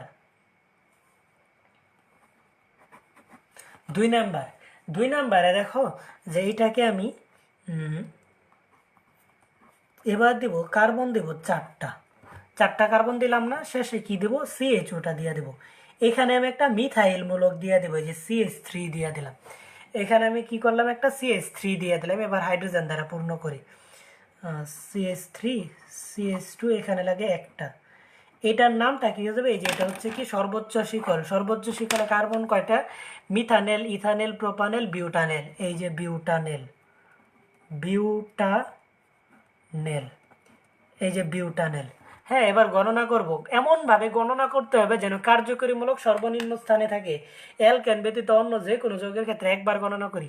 এই যে এই দিক থেকে গণনা করলে সিএইচ ওইটাই তো কার্যকরীমূলক কত নাম্বারে থাকে 4 নাম্বারে, কিন্তু এই দিক থেকে গণনা করলে 1 নাম্বারে সিএইচ ওটা থাকে, তাহলে অবশ্যই এই দিক থেকে গণনা করতে হবে 1 2 2 নাম্বারে মূল শিকলের বাইরে যা থাকে তা কি শাখা, এই যে মিথাইল, শুধুমাত্র মিথাইলটাই আছে। কেন মিথাইল লিখলাম, এই যে এটা হচ্ছে কি শাখা, এই যে মিথাইল লিখলাম। এবার অবস্থান, এই যে গণনা করলাম 1 2 3, 2 নাম্বারে কি পড়ছে মিথাইল, এই যে 2 মিথাইল বিউটানেল। 1 নাম্বারে কি আছে সিএইচ ওটা আছে, সো 1 নাম্বার দেওয়া লাগে না। 3 নাম্বারে দেখো, 3 নাম্বারে দেখো আমি কি করতে পারি, এবার 2টা মিথাইল মূলক দিয়ে দেব। 4টা কার্বন ছিল, এবার 3টা কার্বন দেব, 1 2 3টা কার্বন দিলাম, শেষে কি দিলাম সিএইচও দিলাম, এখানে একটা মিথাইল দিয়ে দিলাম CH3, এখানে একটা মিথাইল দিয়ে দিলাম, এখানে একটা 3টা দিয়ে দিলাম। এবার দেখো যে মূল শিকল কোনটা, কার্যকরীমূলক তো অবশ্যই শিকলে রাখতে হবে। আমি যদি সোজাটা না নিয়ে এইটাকেও মূল শিকল ধরলাম, কোনো প্রবলেম নাই। দেখো এটাকে যদি মূল শিকল ধরি, হ্যাঁ, তাহলে কি মূল শিকলে কার্বন আছে কয়টা 3টা, তো মিথানেল ইথানেল প্রোপানেল, এটার নামটা কি প্রোপানেল। এই যে প্রোপানেল 1 নাম্বারে সিএইচ ওটা আছে, দেওয়া লাগলো না, প্রোপানেল। শাখা মূল শিকলের বাইরে যা আছে সব শাখা, কি কি আছে, এই যে একটা মিথাইল আছে, এই যে একটা মিথাইল আছে, দুইবার কি মিথাইল লিখবো না, লিখবো ডাইমিথাইল, ডাই মিথাইল, ডাইমিথাইল প্রোপানেল। অবস্থান নির্ণয়ের জন্য কি করব, গণনা করব, এমনভাবে গণনা করব যেন কার্যকরীমূলক সর্বনিম্ন স্থানে থাকে 1 2 3। তার মানে 1 নাম্বার, এটাই 1 নাম্বার, অবশ্যই কার্যকরীমূলকটা কাছে। 2 নাম্বারে কি পড়ছে মিথাইল পড়ছে, 2টা মিথাইল কি 2 নাম্বারে, তাহলে লিখব 2 2 ডাইমিথাইল প্রোপানেল, 2 2 কি ডাইমিথাইল প্রোপানেল। এই যে 3টা লেখা ফেলছি অ্যালডিহাইড, আরও একটা অ্যালডিহাইড লিখতে পারবো, 3টা অ্যালডিহাইড লিখছি, আরও একটা অ্যালডিহাইড লিখতে পারবো, আরও একটা অ্যালডিহাইড লিখতে পারবো। 4 নাম্বারে আরও একটা অ্যালডিহাইড লিখি, দেখো যে কি লিখতে পারো। আমি এবার 2 নাম্বারে একটা মিথাইল দেবো, বাকিগুলার আমি ঠিক রাখবো। তাহলে কার্বন লিখবো আমি 4টা, 1টা 2টা 3টা, এই যে 4টা। 2 নাম্বারে আমি কি করলাম, একটা মিথাইল মূলক দিলাম, এই যে CH3, শেষে CHO আছে, H3, এখানে লাগে একটা H, এখানে লাগে কয়টা 2টা। তাহলে এটার নামটা কি হবে, 1 2 3 4, 4 কার্বন আছে না, এটা আকবর, এটা হাজার,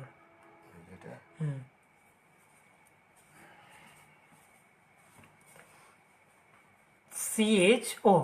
তো এই যে দেখো যে এটা কি হলো, এটার নাম হয়ে গেছে 4 কার্বন, তাহলে কি হবে মিথানেল ইথানেল প্রোপানেল বিউটানেল, এটার নামটা হবে যে বিউটানেল। মূল শিকলের বাইরে যা আছে সব শাখায়, যে মিথাইল, মিথাইল শুধু আছে, একটা মিথাইল আছে। অবস্থান অবশ্যই এটাকে 1 নাম্বার দিতে হবে, কার্যকরীমূলক রেখা কাছে রাখতে হবে, 1 2 3, 3 নাম্বারে মিথাইলটা আছে, যে 3 মিথাইল, সংখ্যা এবং লিখার মাঝখানে কি দেশ, 3 মিথাইল বিউটানেল। 4টা আমি কি করছি অ্যালডিহাইড লিখে ফেলছি, 4টা অ্যালডিহাইড লিখে ফেলছি। এবার 3টা কিটোন লিখবো, 3টা কিটোন লিখবো, যে 5 নাম্বার দেখো আমার কার্বন আছে কয়টা 5টা, তো 1টা 2টা 3 নাম্বারটার মধ্যে আমি সিও দিয়ে দিলাম, এই যে 4 নাম্বার, এই যে 5 নাম্বার হাইড্রোজেন দ্বারা পূর্ণ করে দিই, 3টা 2টা 2টা 3টা। তো এটার নাম কি মিথানোন ইথানোন প্রোপানোন বিউটানোন পেন্টানোন, এটার নাম হচ্ছে পেন্টানোন। পেন্টানোন কত নাম্বারে সিওটা আছে, এই দিক থেকে গণনা করলে 1 2 3 আছে, এই দিক থেকে গণনা করলে কততে আছে 3 আছে, তাহলে এটা হচ্ছে পেন্টানোন 3। দুই দিক থেকে গণনা করলে সেম জায়গায় আসছে, এটা হচ্ছে পেন্টানোন 3। 6 নাম্বার দেখো যে এবার আমি কি করব, 1টা 2টা 3টা 4টা 5টা কার্বন আছে, সিওটাকে আমি 3 নাম্বারে দিয়েছিলাম, এবার দিব আমি 2 নাম্বারে দিলাম, এবার এটাকে হাইড্রোজেন দ্বারা পূর্ণ করে দিই। এটা হচ্ছে কি পেন্টানোন, অবশ্যই 5টা কার্বন আছে কি পেন্টানোন। পেন্টানোন কত 1 2, 2 নাম্বার, এই দিক থেকে গণনা করলে 2 নাম্বার, এই দিক থেকে 1 2 3 4, 4-এ পড়তেছে, আমার কাছে রাখতে হবে কার্যকরীমূলক 2 নাম্বারে, তার মানে পেন্টানোন 2টা আমার গ্রহণযোগ্য, 4টা হচ্ছে ভুল। পেন্টানোন কত 2, এই যে এটা আমার কি হয়ে গেল, একটা লিখে ফেললাম, আরও একটা লিখতে পারি 7 নাম্বার, আমি একটা মিথাইল দেবো। এবার শিকলে কার্বন দিব কয়টা, 4টা দিব, 1 2 3 4টা কার্বন দিলাম শিকলে। এখানে আমি একটা মিথাইল দিয়ে দিলাম, CH3 দিয়ে দিলাম, এখানে লাগে S3। আমি যদি এইখানে সিওটা দিই, এইখানে সিওটা দিলে এখানে দিলে পরে এখানে দিল একই কথা, এখানে একটা হাইড্রোজেন দিলাম, এখানে একটা কি করলাম হাইড্রোজেন দিলাম, আর এখানে কয়টা লাগে 3টা লাগে। তো এইটার নামটা কি হবে? মিথানন, ইথানন, প্রোপানন, বিউটানন। এটার নামটা হবে বিউটানন। তবে মূল শিকলের বাইরে এই যে এটা হচ্ছে মূল শিকল, কার্বন আছে কয়টা? 4টা। তার মানে এটা হচ্ছে বিউটানন। বিউটানন বিউটানন কোন দিক থেকে গণনা করবো? এই দিক থেকে গণনা করলে 2 নাম্বারে পড়তেছে সিওটা, তার মানে 1 2 3 4, তার মানে 2 নাম্বারে পড়তেছে কি? সিওটা 2 নাম্বারে পড়তেছে। কার্যক্রমমূলক রেখা আছে, এই দিক থেকে গণনা করলে 3 নাম্বারে পড়ে যেতেছে 1 2 3, এটা গ্রহণযোগ্য না। ওই দিকের গণনাটা আমার কি গ্রহণযোগ্য? বিউটানন। তবে মিথাইল, একটা মিথাইল আছে, এই যে মিথাইল, মিথাইল তো কয় নাম্বারে মিথাইলটা আছে? 1 2 3 নাম্বারে আছে, যে 3 মিথাইল বিউটানন 2। দুইটা বলাইলাম, এই দুইটা থেকে পরীক্ষার মধ্যে একটা থাকবেই, যে কোনো কলেজের পরীক্ষার মধ্যে যাবে দুইটা থেকে একটা আসবে। এখন যারা 24 ব্যাচ আছো, তারা কি কি বলো তো? 24 ব্যাচ যারা আছো, তারা একটু বলো যে এই দুইটা থেকে একটা কি পরীক্ষায় আসছিল কিনা, এই যে এই দুইটা থেকে একটা কি পরীক্ষায় আসছিল কিনা কলেজের পরীক্ষাগুলাতে। আমি বুয়েটেও পড়ি না, ঢাকা বিশ্ববিদ্যালয়েও পড়ি না, আমি তিতুমির কলেজে পড়ি এবং কেমিস্ট্রিতে পড়ি না, আমি ম্যাথমেটিক্সে পড়ি। তবে ম্যাথমেটিক্সে পড়লেও তোমাদের যে কেমিস্ট্রি বই আছে first paper and second paper, দুইটা বই না দেখা এক জায়গায় বসে আমি লিখতে পারবো, একটা না। হাফেজদের মতো ওইরকম বলবো না, আমার হয়তো একটু ভুল হবে, আগা পিছা হবে, একটা আগে আর একটা পরে, এরকম হতে পারে। কিন্তু দুইটা বই কোনোদিনও আমার বই লাগে না। কাউকে যদি আমি পড়াইতে চাই, এক জায়গায় বসে বই দেখা ছাড়াই পড়াইতে পারবো। ইভেন দুইটা বই টোটালি পড়াইতে পারবো, একটা টপিকও বাদ যাবে না, হয়তো সিরিয়ালটা মেনটেন করতে পারবো না, বই দেখা ছাড়াই দুইটা বই পড়াইতে পারি। কে যেন কোশ্চেনটা করছিল?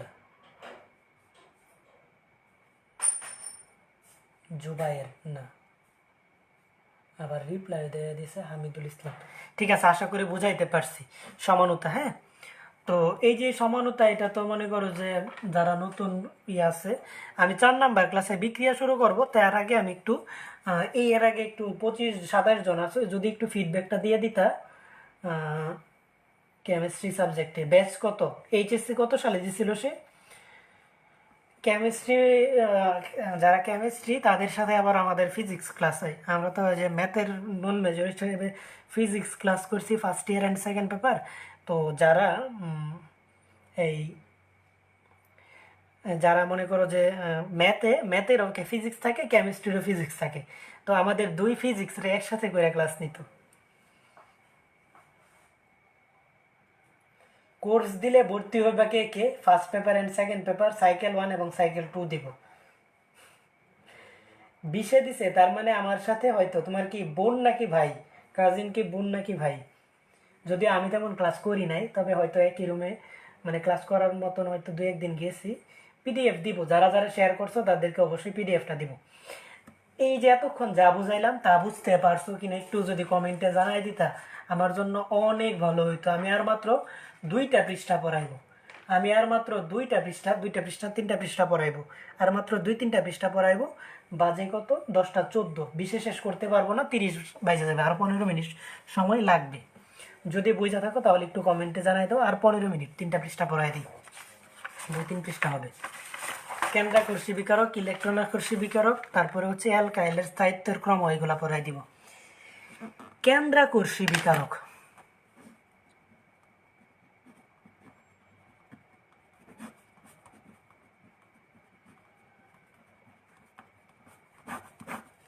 কেন্দ্রাকর্ষী বিকারক পড়ানোটা হচ্ছে কি, যে যে পড়ায় ভালোভাবে বুঝায় পড়ানোর ব্যাপারটা হচ্ছে এইচএসসির উপর নির্ভর করে। কেউ বুয়েট বা মেডিকেল পড়লেই যে সে ভালো পড়াইতে পারবে এরকমটা না। এইচএসসিতে যে ভালো মতনে পড়ে সে পড়াইতে পারবে। আমি এইচএসসিতে অনেক ভালো মতনে পড়ছি, যার কারণে পড়াইতে পারি। হ্যাঁ, এইচএসসিতে তুমি যেরকমভাবে পড়ে যাবা, তুমি তোমার বোঝানো বা তোমার পড়ানোর ধরনটা ওই রকমই থাকবে। আর বোঝানো বলতে বলতে গেলে একই জিনিস হয়তো অনেকে সহজভাবে বুঝাইতে পারে। আজকে সহজ মনে হয়েছে। তামিম খাতুন, তুমি কোন ব্যাচ, 26 নাকি 24? আজকেরটা যদি বুঝতে পারো তাহলে তোমার জৈব রসায়ন মনে করো যে শেষ। এর চেয়ে কঠিন কোনো ক্লাস হবে না জৈব রসায়নে, সবচেয়ে কঠিন বিষয় যাচ্ছে আজকে।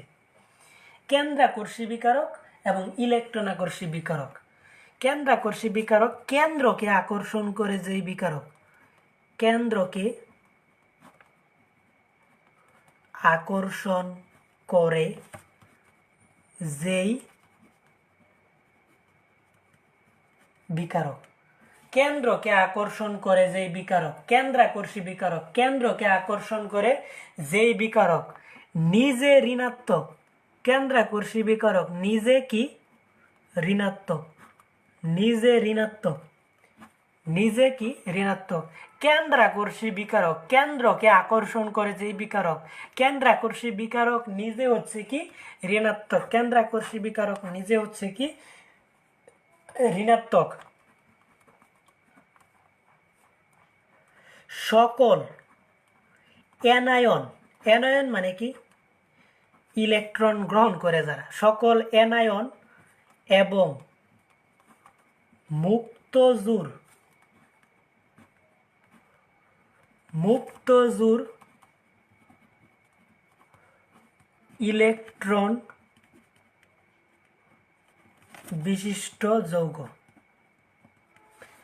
সকল অ্যানায়ন এবং মুক্তজোর ইলেকট্রন বিশিষ্ট যৌগ। কেন্দ্রাকর্ষী বিকারক কারা? সকল অ্যানায়ন এবং মুক্তজোর ইলেকট্রন বিশিষ্ট যৌগ। কেন্দ্রাকর্ষী বিকারক সকল অ্যানায়ন এবং কি মুক্তজোর ইলেকট্রন বিশিষ্ট যৌগ, সকল অ্যানায়ন এবং মুক্তজোর ইলেকট্রন বিশিষ্ট যৌগ হচ্ছে কেন্দ্রাকর্ষী বিকারক। কেন্দ্রাকর্ষী বিকারক নিজে ঋণাত্মক। এখন এক্সাম্পল হিসাবে দেই, এমসিকিউ যে কোনো ভর্তি পরীক্ষা দিতে যাবে, মেডিকেল থেকে শুরু করে যে কোনো ভর্তি পরীক্ষায় এই কেন্দ্রাকর্ষী বিকারক এবং ইলেকট্রনাকর্ষী বিকারক থেকে প্রশ্ন আসে। এই যে পানি, পানির মধ্যে কি থাকে, অক্সিজেনে কি থাকে, দুই জোড়া মুক্তজোর থাকে। এই যে অক্সিজেনের অক্সিজেন 6 নাম্বার গ্রুপের মূল 6টা বন্ধন গঠন করতে পারে, করছে কয়টা? 2টা, এই যে 4টা মুক্তজোর। তারপরে দেখো এই সকল অ্যানায়ন এবং মুক্তজোর ইলেকট্রন বিশিষ্ট যৌগ।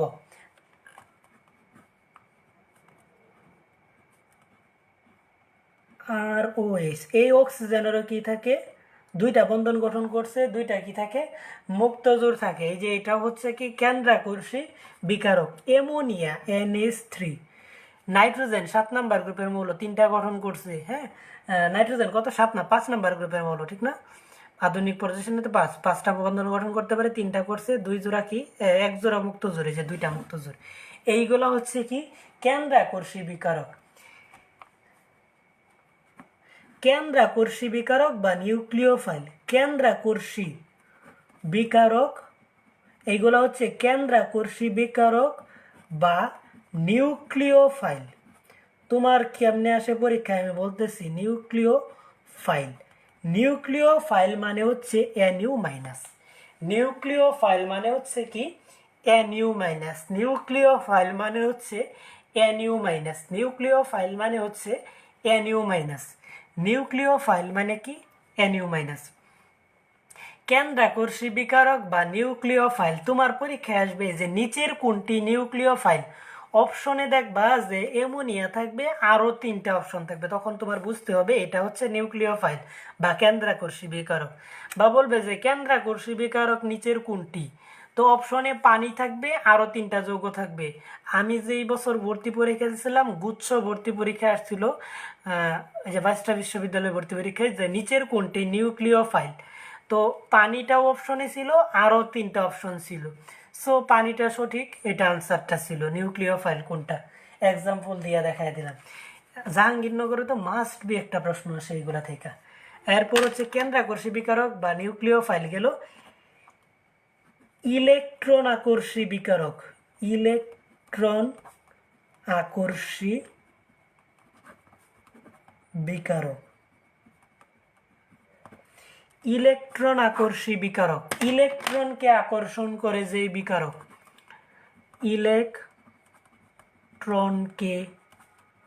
আকর্ষণ করে যেই বিকারক,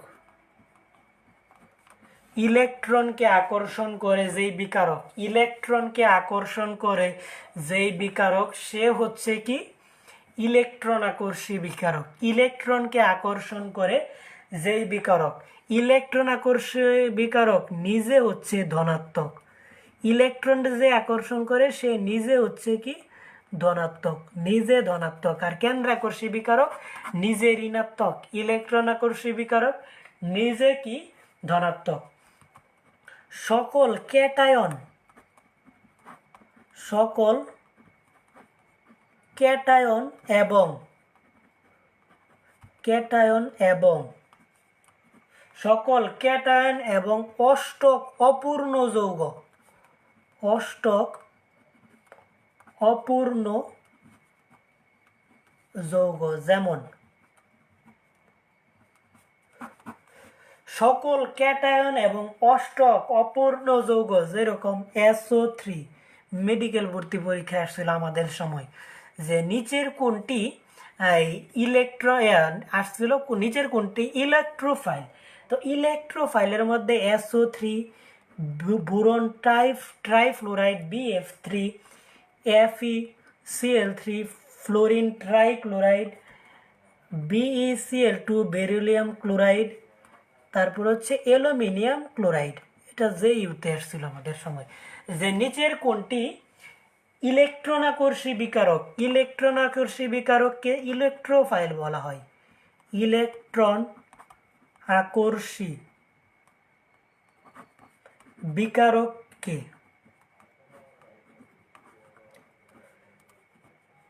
বলা হয় ইলেকট্রোফাইল। ইলেকট্রোফাইল এই যে E+, ইলেকট্রোফাইল বাকি E+। ইলেকট্রন আকর্ষী বিকারককে বলা হয় ইলেকট্রোফাইল বা E+। ইলেকট্রন আকর্ষী বিকারককে বলা হয় ইলেকট্রোফাইল বাকি E+। ইলেকট্রন আকর্ষী বিকারককে বলা হয় ইলেকট্রোফাইল বাকি E+। এই E+ সমূহ লুইস অ্যাসিড নামে পরিচিত। লুইস অ্যাসিড নামে পরিচিত। এটা থেকে যে কতগুলো MCQ আসবে বলা বাহুল্য। সব জায়গায় প্রশ্ন হবে বা জীবনে যত পরীক্ষা দিবা সব জায়গায় এই ইলেকট্রোফাইল থেকে প্রশ্ন পাইবা। ইলেকট্রোফাইল থেকে এই যে HSC-তে কেমিস্ট্রি থাকবে, এরকম যত পরীক্ষা দিবা ইলেকট্রোফাইল থেকে প্রশ্ন আসবেই। মেডিকেল বলো, বুয়েট বলো, JU বলো, DU বলো, গুচ্ছ বলো, ডেন্টাল বলো বা কলেজের পরীক্ষা বলো, HSC বলো, টেস্ট বলো বা কোচিংয়ের পরীক্ষা বলো, যেখানেই পরীক্ষা দিবে এইখানেই ইলেকট্রোফাইল আসবে। কিভাবে আসবে? আসবে যে নিচের কোনটি লুইস অ্যাসিড। তো এই যে অ্যালুমিনিয়াম ক্লোরাইড এটা থাকে, BF3 থাকে, এইগুলোর মধ্যে যে কোনো একটা থাকলে সেটা কি লুইস অ্যাসিড। ইলেকট্রোফাইল সমূহ কি নামে পরিচিত? লুইস অ্যাসিড নামে পরিচিত। ইলেকট্রোফাইল কারা? এই যে এরা হচ্ছে ইলেকট্রোফাইল। সকল ক্যাটায়ন এবং অষ্টক অপূর্ণ যৌগগুলা হচ্ছে কি ইলেকট্রোফাইল। ইলেকট্রন আকর্ষী বিকারক, ইলেকট্রনকে যে আকর্ষণ করে তাকে কি বলা হয়? ইলেকট্রন আকর্ষী বিকারক। সকল ইলেকট্রন আকর্ষী বিকারক কি ইলেকট্রোফাইল নামে পরিচিত। ইলেকট্রোফাইলগুলাকে কি বলা হয়? লুইস অ্যাসিড বলা হয়। ইলেকট্রোফাইলগুলোকে কি বলা হয়? লুইস অ্যাসিড বলা হয়। ইলেকট্রোফাইলগুলোকে কি বলা হয়? লুইস অ্যাসিড নামেও কি পরিচিত। আশা করি ক্লিয়ার হয়ে গেছে। সময় যতই নিতেছি ততই বাড়তেছে, শেষ হবে না, আরো 15 মিনিট লাগবে। যাক, 25 বাজে, 40-এ শেষ করবো ইনশাল্লাহ। 40-এর মধ্যে শেষ করবই। আমি বারবার কথা রিপিট করি তো তোমাদেরই ভালো হয় এতে।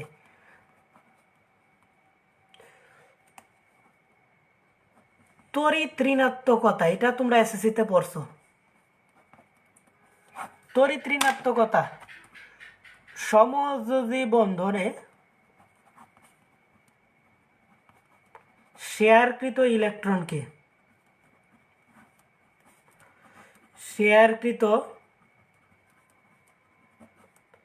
ইলেকট্রনকে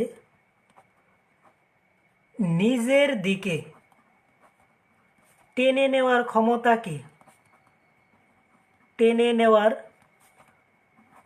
ক্ষমতাকে কি বলে? তড়িৎ ঋণাত্মকতা বলে। তড়িৎ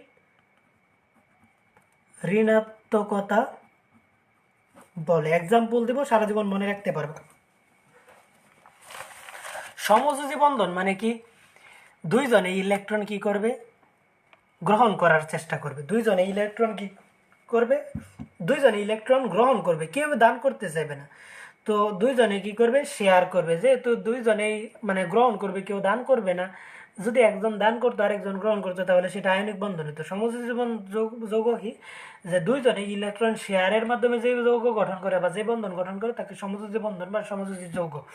তো সমযোজী যৌগসমূহ সমযোজী যৌগসমূহের মধ্যে ইলেকট্রনকে নিজের দিকে টেনে নেওয়ার ক্ষমতাকে কি বলে? তড়িৎ ঋণাত্মকতা বলে। তড়িৎ ঋণাত্মকতা।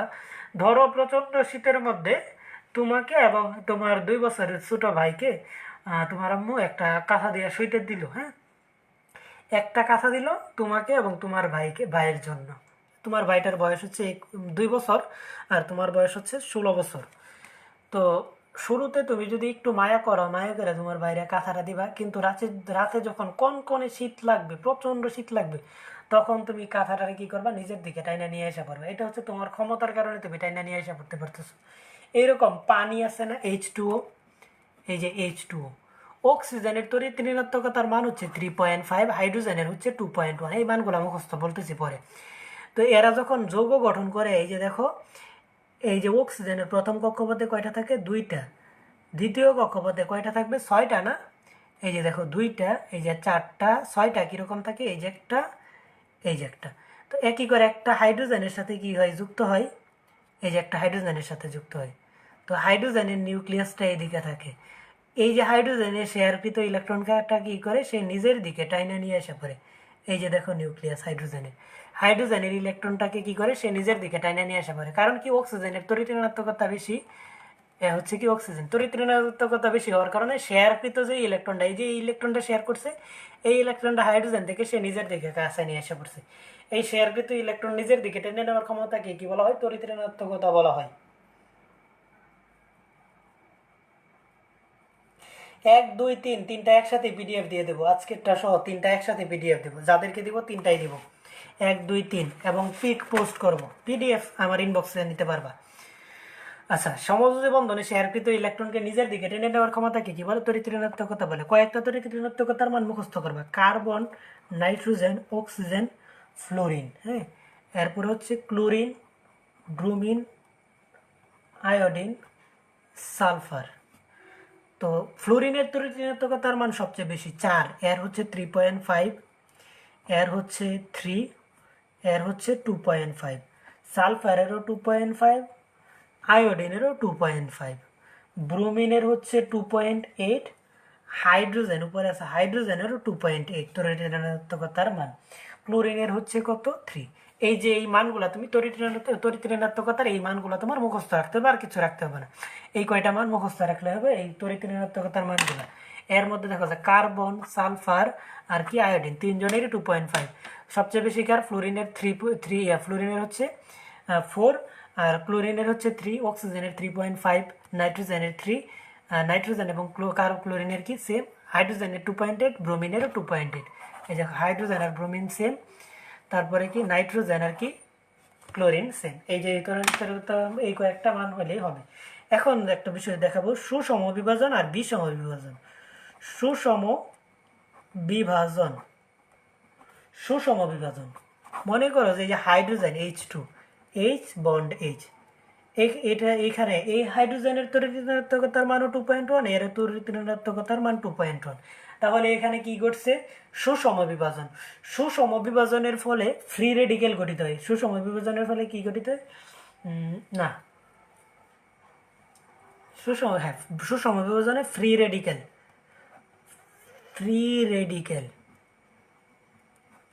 সুষম বিভাজনের ফলে কি গঠিত হয়? Free radical. এই যে একটা হাইড্রোজেন, এখানে একটা ইলেকট্রন, এই যে একটা হাইড্রোজেন। সুষম বিভাজনের ফলে কি গঠিত হয়? Free radical. এই যে এটা হচ্ছে কি ফ্রি রেডিকেল। বিষম বিভাজন, বিষম বিভাজন, বিষম বিভাজন। ধরো যে আমি অন্য কিছু নিই, CH3 মিথাইল ক্লোরাইড নিলাম। তাহলে এখানে কি মিথাইল ক্লোরাইড, একটা কার্বন আছে, 3 কার্বনের হাত কয়টা? 4টা। 3 দিকে 3টা হাইড্রোজেন দিলাম, 3 দিকে 3টা হাইড্রোজেন দিলাম, একদিকে একটা কি দিলাম? ক্লোরিন দিলাম। তো এখানে দেখো কার্বনের তড়িৎ-ঋণাত্মকতার মান 2.5, ক্লোরিনের তড়িৎ-ঋণাত্মকতার মান কত? 3। ক্লোরিনের তড়িৎ-ঋণাত্মকতার মান কত? 3। তোর ক্লোরিনের তড়িৎ-ঋণাত্মকতার মান কি? বেশি। তো তড়িৎ-ঋণাত্মকতার মান বেশি হওয়ার কারণে কি হবে? বিষম বিভাজন ঘটছে। এখানে কি ঘটবে? বিষম বিভাজন ঘটবে। ব্যাপারটা কি? লিখি, বিষম বিভাজনের ফলে, বিষম বিভাজনের ফলে সৃষ্টি হয় কার্বোক্যাটায়ন বা কার্বনায়ন। কার্বোক্যাটায়ন বা কি? কার্বনায়ন। বিষম বিভাজনের ফলে কি সৃষ্টি হয়? কার্বোক্যাটায়ন বা কার্বনায়ন সৃষ্টি হয়। কার্বোক্যাটায়ন বা কার্বনায়ন সৃষ্টি হয়। সুষম বিভাজনের ফলে কি সৃষ্টি হয়? ফ্রি রেডিক্যাল সৃষ্টি হয়। বিষম বিভাজনের ফলে কি সৃষ্টি হয়? কার্বোক্যাটায়ন বা কার্বনায়ন। এখন কার্বোক্যাটায়ন এবং কার্বনায়ন বিষয়টা কি দেখায় দেবে, এরপরে অ্যালকাইল মূলকের স্থায়িত্বর ক্রমটা দেখা দেবে, শেষ। কার্বোক্যাটায়ন এবং কার্বনায়ন আয়নগুলা কি এগুলা দেখাবো। এর আগে অ্যালকাইল মূলকের বৈশিষ্ট্যগুলা বলে দিই, তারপরে এটা বলি। অ্যালকাইল মূলক, ওই যে অ্যালকাইল পড়ছি না, CnH2n+1 ইন্টু কি একটা ফাঁকা হাত থাকে, বা অ্যালকাইল হতে একটি হাইড্রোজেন চলে গেলে যা থাকে তাই কি? অ্যালকাইল। অ্যালকাইল, এই যে অ্যালকাইল মূলক ইলেকট্রন দাতা গ্রুপ, ইলেকট্রন কি দাতা গ্রুপ। মনে করো আমি অনেক ধনী, আমি সবাইরে ধার দেই, একবারে দান করে দেই না, আমি মনে করো সবাইরে ধার দেই, ইলেকট্রন দাতা গ্রুপ। তো আমার সাথে যদি তুমি চলাচল করো, আমি তোমার টাকা ধার দিব, এতে করে কি তুমি ঋণী হয়ে যাবে না? আমার সাথে যদি তুমি চলাচল করো, হ্যাঁ, ধরো একটা রেস্টুরেন্টে বিল আসলো 1,000 টাকা, তোমার কাছে টাকা নাই, আমি তোমার টাকা ধার দিলাম। তো আমার সাথে চলাচল করলে বেশি বড় লোক, বড় জায়গায় খাইবা, দামি রেস্টুরেন্টে চলবা, দামি গাড়িতে চলাফেরা করবা, হ্যাঁ, সবকিছু তাল মিলায় তুমি কি হয়ে যাবে? আমার সাথে চলাফেরা করলে তুমি ঋণী হয়ে যাবে। তো এই যে এটাই অ্যালকাইল মূলক হলো ইলেকট্রন দাতা গ্রুপ। অ্যালকাইল মূলক অনেক ধনী, এ সব সময় ইলেকট্রন কি করে? দান করে।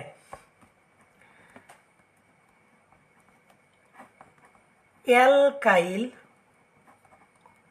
মূলক ইলেকট্রন কি? দাতা গ্রুপ, দাতা গ্রুপ।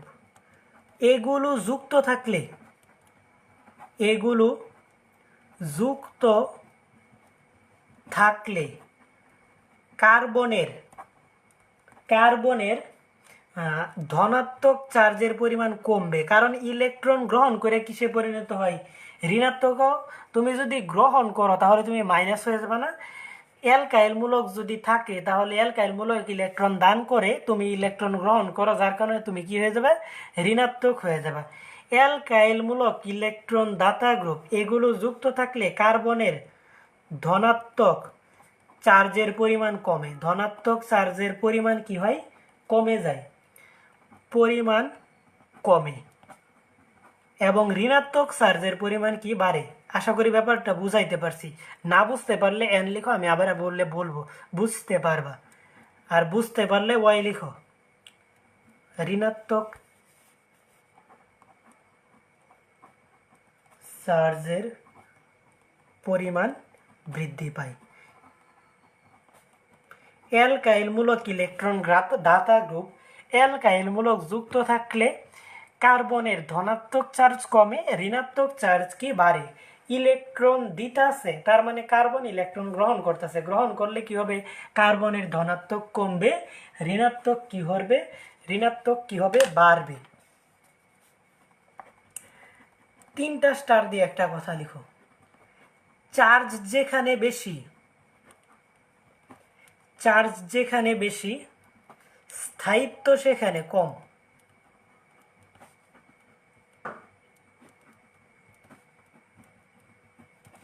চার্জ যেখানে বেশি, স্থায়িত্ব সেখানে কম। চার্জ যেখানে কম, চার্জ এবং স্থায়িত্ব পরস্পরের ব্যস্তানুপাতিক। চার্জ যেখানে কম, স্থায়িত্ব সেখানে বেশি। স্থায়িত্ব সেখানে বেশি। চার্জ যেখানে কম, স্থায়িত্ব সেখানে বেশি। চার্জ যেখানে বেশি, স্থায়িত্ব সেখানে কি কম। চার্জ যেখানে বেশি, স্থায়িত্ব সেখানে কম। চার্জ যেখানে কম, স্থায়িত্ব সেখানে বেশি। এক্সাম্পল দিলেই আরো ক্লিয়ারলি বুঝতে পারবা।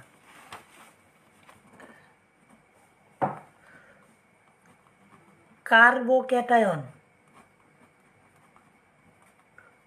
বা কার্বনিয়াম আয়নের বা হচ্ছে কার্বনিয়াম আয়নের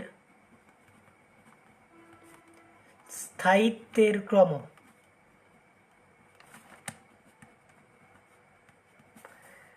কার্বোক্যাটায়ন বা কার্বনিয়াম আয়নের স্থায়িত্বের ক্রম।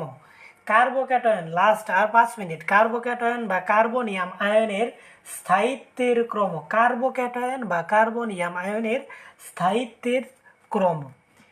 মিথাইল, হ্যাঁ, আর এখানে দিলাম CH2 একটা আর, মানে এল আর হচ্ছে কি অ্যালকাইল মূলক, এই যে একটা আর যুক্ত আছে CH আর টু, এখানে দুইটা অ্যালকাইল মূলক যুক্ত আছে, এখানে কোনো এইচ নাই। Cr3, মানে তিনটা অ্যালকাইল মূলক যুক্ত আছে। হ্যাঁ, তো এদের স্থায়িত্ব চার্জের ব্যাপারটা কি, এটা হচ্ছে দেখো যে এটা হচ্ছে মিথাইল, এটা তো মিথাইল, কোনো ডাউট নাই, এটা মিথাইল। এইটা হচ্ছে অ্যালকাইলের সাথে, এই যে কার্বনের সাথে কয়টা হাইড্রোজেন আছে, একের অধিক, তার মানে এটা হচ্ছে 1 ডিগ্রি। এই যে একটা হাইড্রোজেন আছে, এই কার্বনের সাথে অ্যালকাইল যুক্ত কার্বনের সাথে কয়টা আছে, একটা হাইড্রোজেন আছে, তার মানে এটা 2 ডিগ্রি। কোনো হাইড্রোজেন নাই, তার মানে কি 3 ডিগ্রি। স্থায়িত্বের ক্রমটা ব্যাপারটা কি, আমি কি দেখতে দিতেছি, আয়নের স্থায়িত্বের ক্রম। আগে দেখতে হবে চার্জের ক্রমটা দেখতে হবে।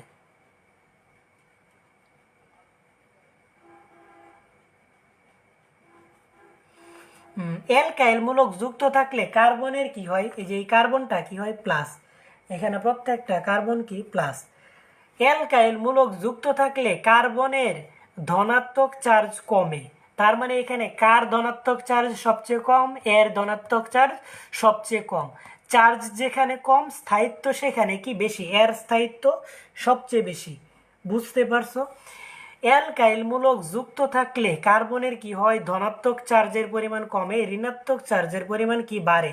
এই যে প্রত্যেকটা কার্বন ধনাত্মক চার্জ, ধনাত্মক চার্জের পরিমাণ কার সবচেয়ে কম, এর সবচেয়ে কম। যার চার্জের পরিমাণ সবচেয়ে কম তার স্থায়িত্ব সে বেশি। এরপরে হচ্ছে এর চার্জ, তাহলে চার্জ যেখানে কম, স্থায়িত্ব সেখানে বেশি। সবচেয়ে বেশি চার্জ হচ্ছে এখানে, তাই এর স্থায়িত্ব হচ্ছে সবচেয়ে কম। তার মানে আমি বুঝলাম যে মিথাইলের স্থায়িত্ব সবচেয়ে বেশি, 3 ডিগ্রির স্থায়িত্ব সবচেয়ে বেশি, তারপরে 2 ডিগ্রি, তারপরে 1 ডিগ্রি, তারপরে হচ্ছে কি মিথাইল। এর স্থায়িত্বের ক্রম বাংলা কথাটা লেখা দেই। অ্যালকাইল মূলক ইলেকট্রন দাতা গ্রুপ।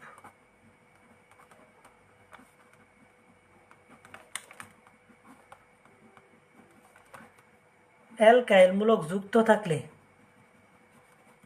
অ্যালকাইল মূলক যুক্ত থাকলে কার্বনের কি হয়, ধনাত্মক চার্জ কমে, ধনাত্মক চার্জের পরিমাণ কমে। চার্জ যেখানে কম, স্থায়িত্ব সেখানে বেশি। চার্জ যেখানে কম, স্থায়িত্ব সেখানে বেশি।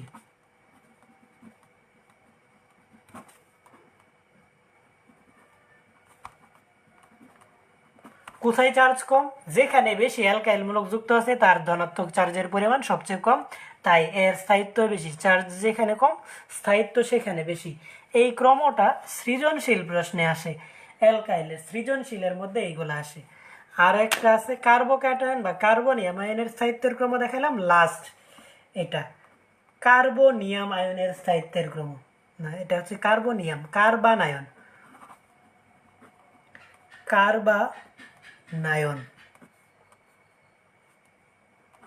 কার্বানায়নের স্থায়িত্বের ক্রম। কার্বন আয়নের স্থায়িত্বের ক্রম। কার্বন আয়নের স্থায়িত্বের ক্রমটা এই যে মনে করো যে মিথাইল CH2 একটার CHR2 CR3, এই কার্বনটা মনে করো মাইনাস, কার্বনটা কি আছে ঋণাত্মক চার্জ, প্রত্যেকটা কার্বনের চার্জ কি ঋণাত্মক। তো অ্যালকাইল মূলক হচ্ছে কি ইলেকট্রন দাতা গ্রুপ। অ্যালকাইল মূলক যুক্ত থাকলে কার্বনের ধনাত্মক চার্জের পরিমাণ কমে, ঋণাত্মক চার্জের পরিমাণ কি বাড়ে। এখানে আছেই তো ঋণাত্মক, যত বেশি অ্যালকাইল তত চার্জ বেশি, কারণ এই কার্বনের ঋণাত্মক চার্জের পরিমাণ আরও বাইরে যায়, তার মানে এর পরিমাণটা সবচেয়ে কম। এখানে কোনো অ্যালকাইল নাই, তাই এর চার্জের পরিমাণ কি সবচেয়ে কম, এর চার্জ যেখানে কম স্থায়িত্ব সেখানে বেশি। এখানে একটা অ্যালকাইল যুক্ত আছে, তার মানে এর চার্জ এর চেয়ে বেশি কিন্তু এইগুলার চেয়ে কম, তাই এর স্থায়িত্ব কি এরকম, চার্জ যেখানে বেশি চার্জ যেখানে কম স্থায়িত্ব সেখানে বেশি। এই যে স্থায়িত্বের ক্রম। তা আমি এখান থেকে দেখতে পেলাম এটা হচ্ছে মিথাইল, এটা হচ্ছে কত ডিগ্রি 1 ডিগ্রি, এটা হচ্ছে 2 ডিগ্রি, এটা হচ্ছে কত ডিগ্রি 3 ডিগ্রি। তো মিথাইলের স্থায়িত্ব সবচেয়ে বেশি, তারপরে 1 ডিগ্রি, তারপরে 2 ডিগ্রি, তারপরে 3 ডিগ্রি। এটা হচ্ছে কি কার্বনিয়াম আয়নের স্থায়িত্বের ক্রম। সেম কথাটা আবার লেখা দিবা যে অ্যালকাইলমূলক ইলেকট্রন ধাতব গ্রুপ অ্যালকাইলমূলক যুক্ত থাকলে কার্বনের ধনাত্মক চার্জের পরিমাণ কমে, ঋণাত্মক চার্জের পরিমাণ কি বাড়ে।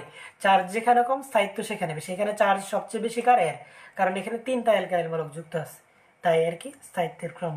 সমানতা শেষ। কার্বোক্যাটায়ন, কার্বন আয়ন, ইলেকট্রন আকর্ষী বিকারক, নিউক্লিয়, তারপরে কি কেন্দ্রাকর্ষী বিকারক, ইলেকট্রোফাইল, নিউক্লিওফাইল, লুইস অ্যাসিড, তারপরে কি সমানতা, সমানতার প্রকারভেদ, আলোক সমানতা, এইগুলো সব পড়ায় দিছি, শেষ। নেক্সট ক্লাসে বিক্রিয়া শুরু করব। নেক্সট ক্লাসে 5টা বিক্রিয়া পড়ায় দিব। মোট বিক্রিয়া কতটা 33টা, 5টা বিক্রিয়া আগামীকাল 4 নাম্বার ক্লাসে পড়ায় দিব। এর ক্লাস হবে মোট কতটা 12টা। আজকে নিয়ে 3টা ক্লাস ডান, আর ক্লাস আছে 9টা ক্লাসে জৈব রসায়ন পড়াই দেবো। এখানে যারা আছো এখন পর্যন্ত তারা তো বুঝতেই পারছো যে কতটা ডিপলি পড়াইছি, এর চেয়ে ডিপলি কি কেউ পড়ায়? সত্যি করে বলো, 24 ব্যাচের যারা আছো অনেক জায়গায় জৈব রসায়ন পড়ছো, পড়ো নাই? অনেক জায়গায় জৈব রসায়ন পড়ছো। আমি যতটুকু ডিপলি পড়াই দিছি এর চেয়ে ডিপলি কি কেউ পড়ায়, বা এর চেয়ে ডিপলি পড়ানো সম্ভব?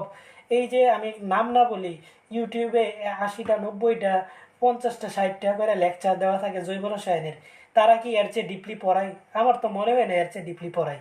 তো এতগুলা ক্লাসে যে কি পড়ায় ওইটাই আমি বুঝি না। তো আমি যতটুকু ডিপলি পড়াইছি এর চেয়ে ডিপলি কেউ পড়াবে না, এর চেয়ে ডিপলি পড়ানোও সম্ভব না, এর চেয়ে ডিপলি নাই কিছু। তো এইরকমভাবে পড়াই দিব। আর মাত্র 9টা ক্লাস ধৈর্য ধরে করবা। জৈব রসায়ন শেষ মানেই তোমার রসায়ন শেষ, আর কিছু নাই। জৈব রসায়ন এইচএসসিতে আছে। এবং আমি তো কেমিস্ট্রিতে অনার্স করি নাই, তো কেমিস্ট্রিতে আমি শুনছি যে এইচএসসিতে জৈব রসায়ন যতটুকু এইটুকুই শেষ, অনার্সে আর কেমিস্ট্রিতে তেমন কিছু নাই, এইটুকুই। এইচএসসিতে কেমিস্ট্রিতে যা আছে এটাই অনার্সে, এর বেশি কেমিস্ট্রিতে তেমন কিছু নাই, এর বেশি ম্যাথ আছে। বিক্রিয়া বা জৈব রসায়ন এইটুকুই। এত কিছু কি ফ্রিতে পড়ানো যাবে?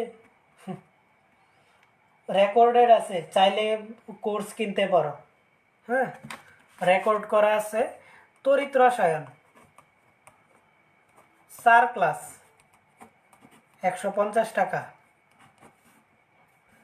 পরিমাণগত,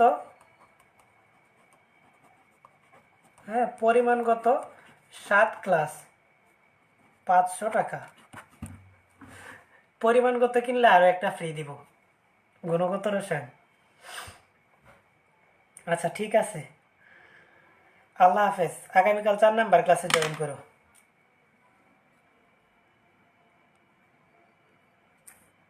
আল্লাহ হাফেজ, আসসালামু আলাইকুম।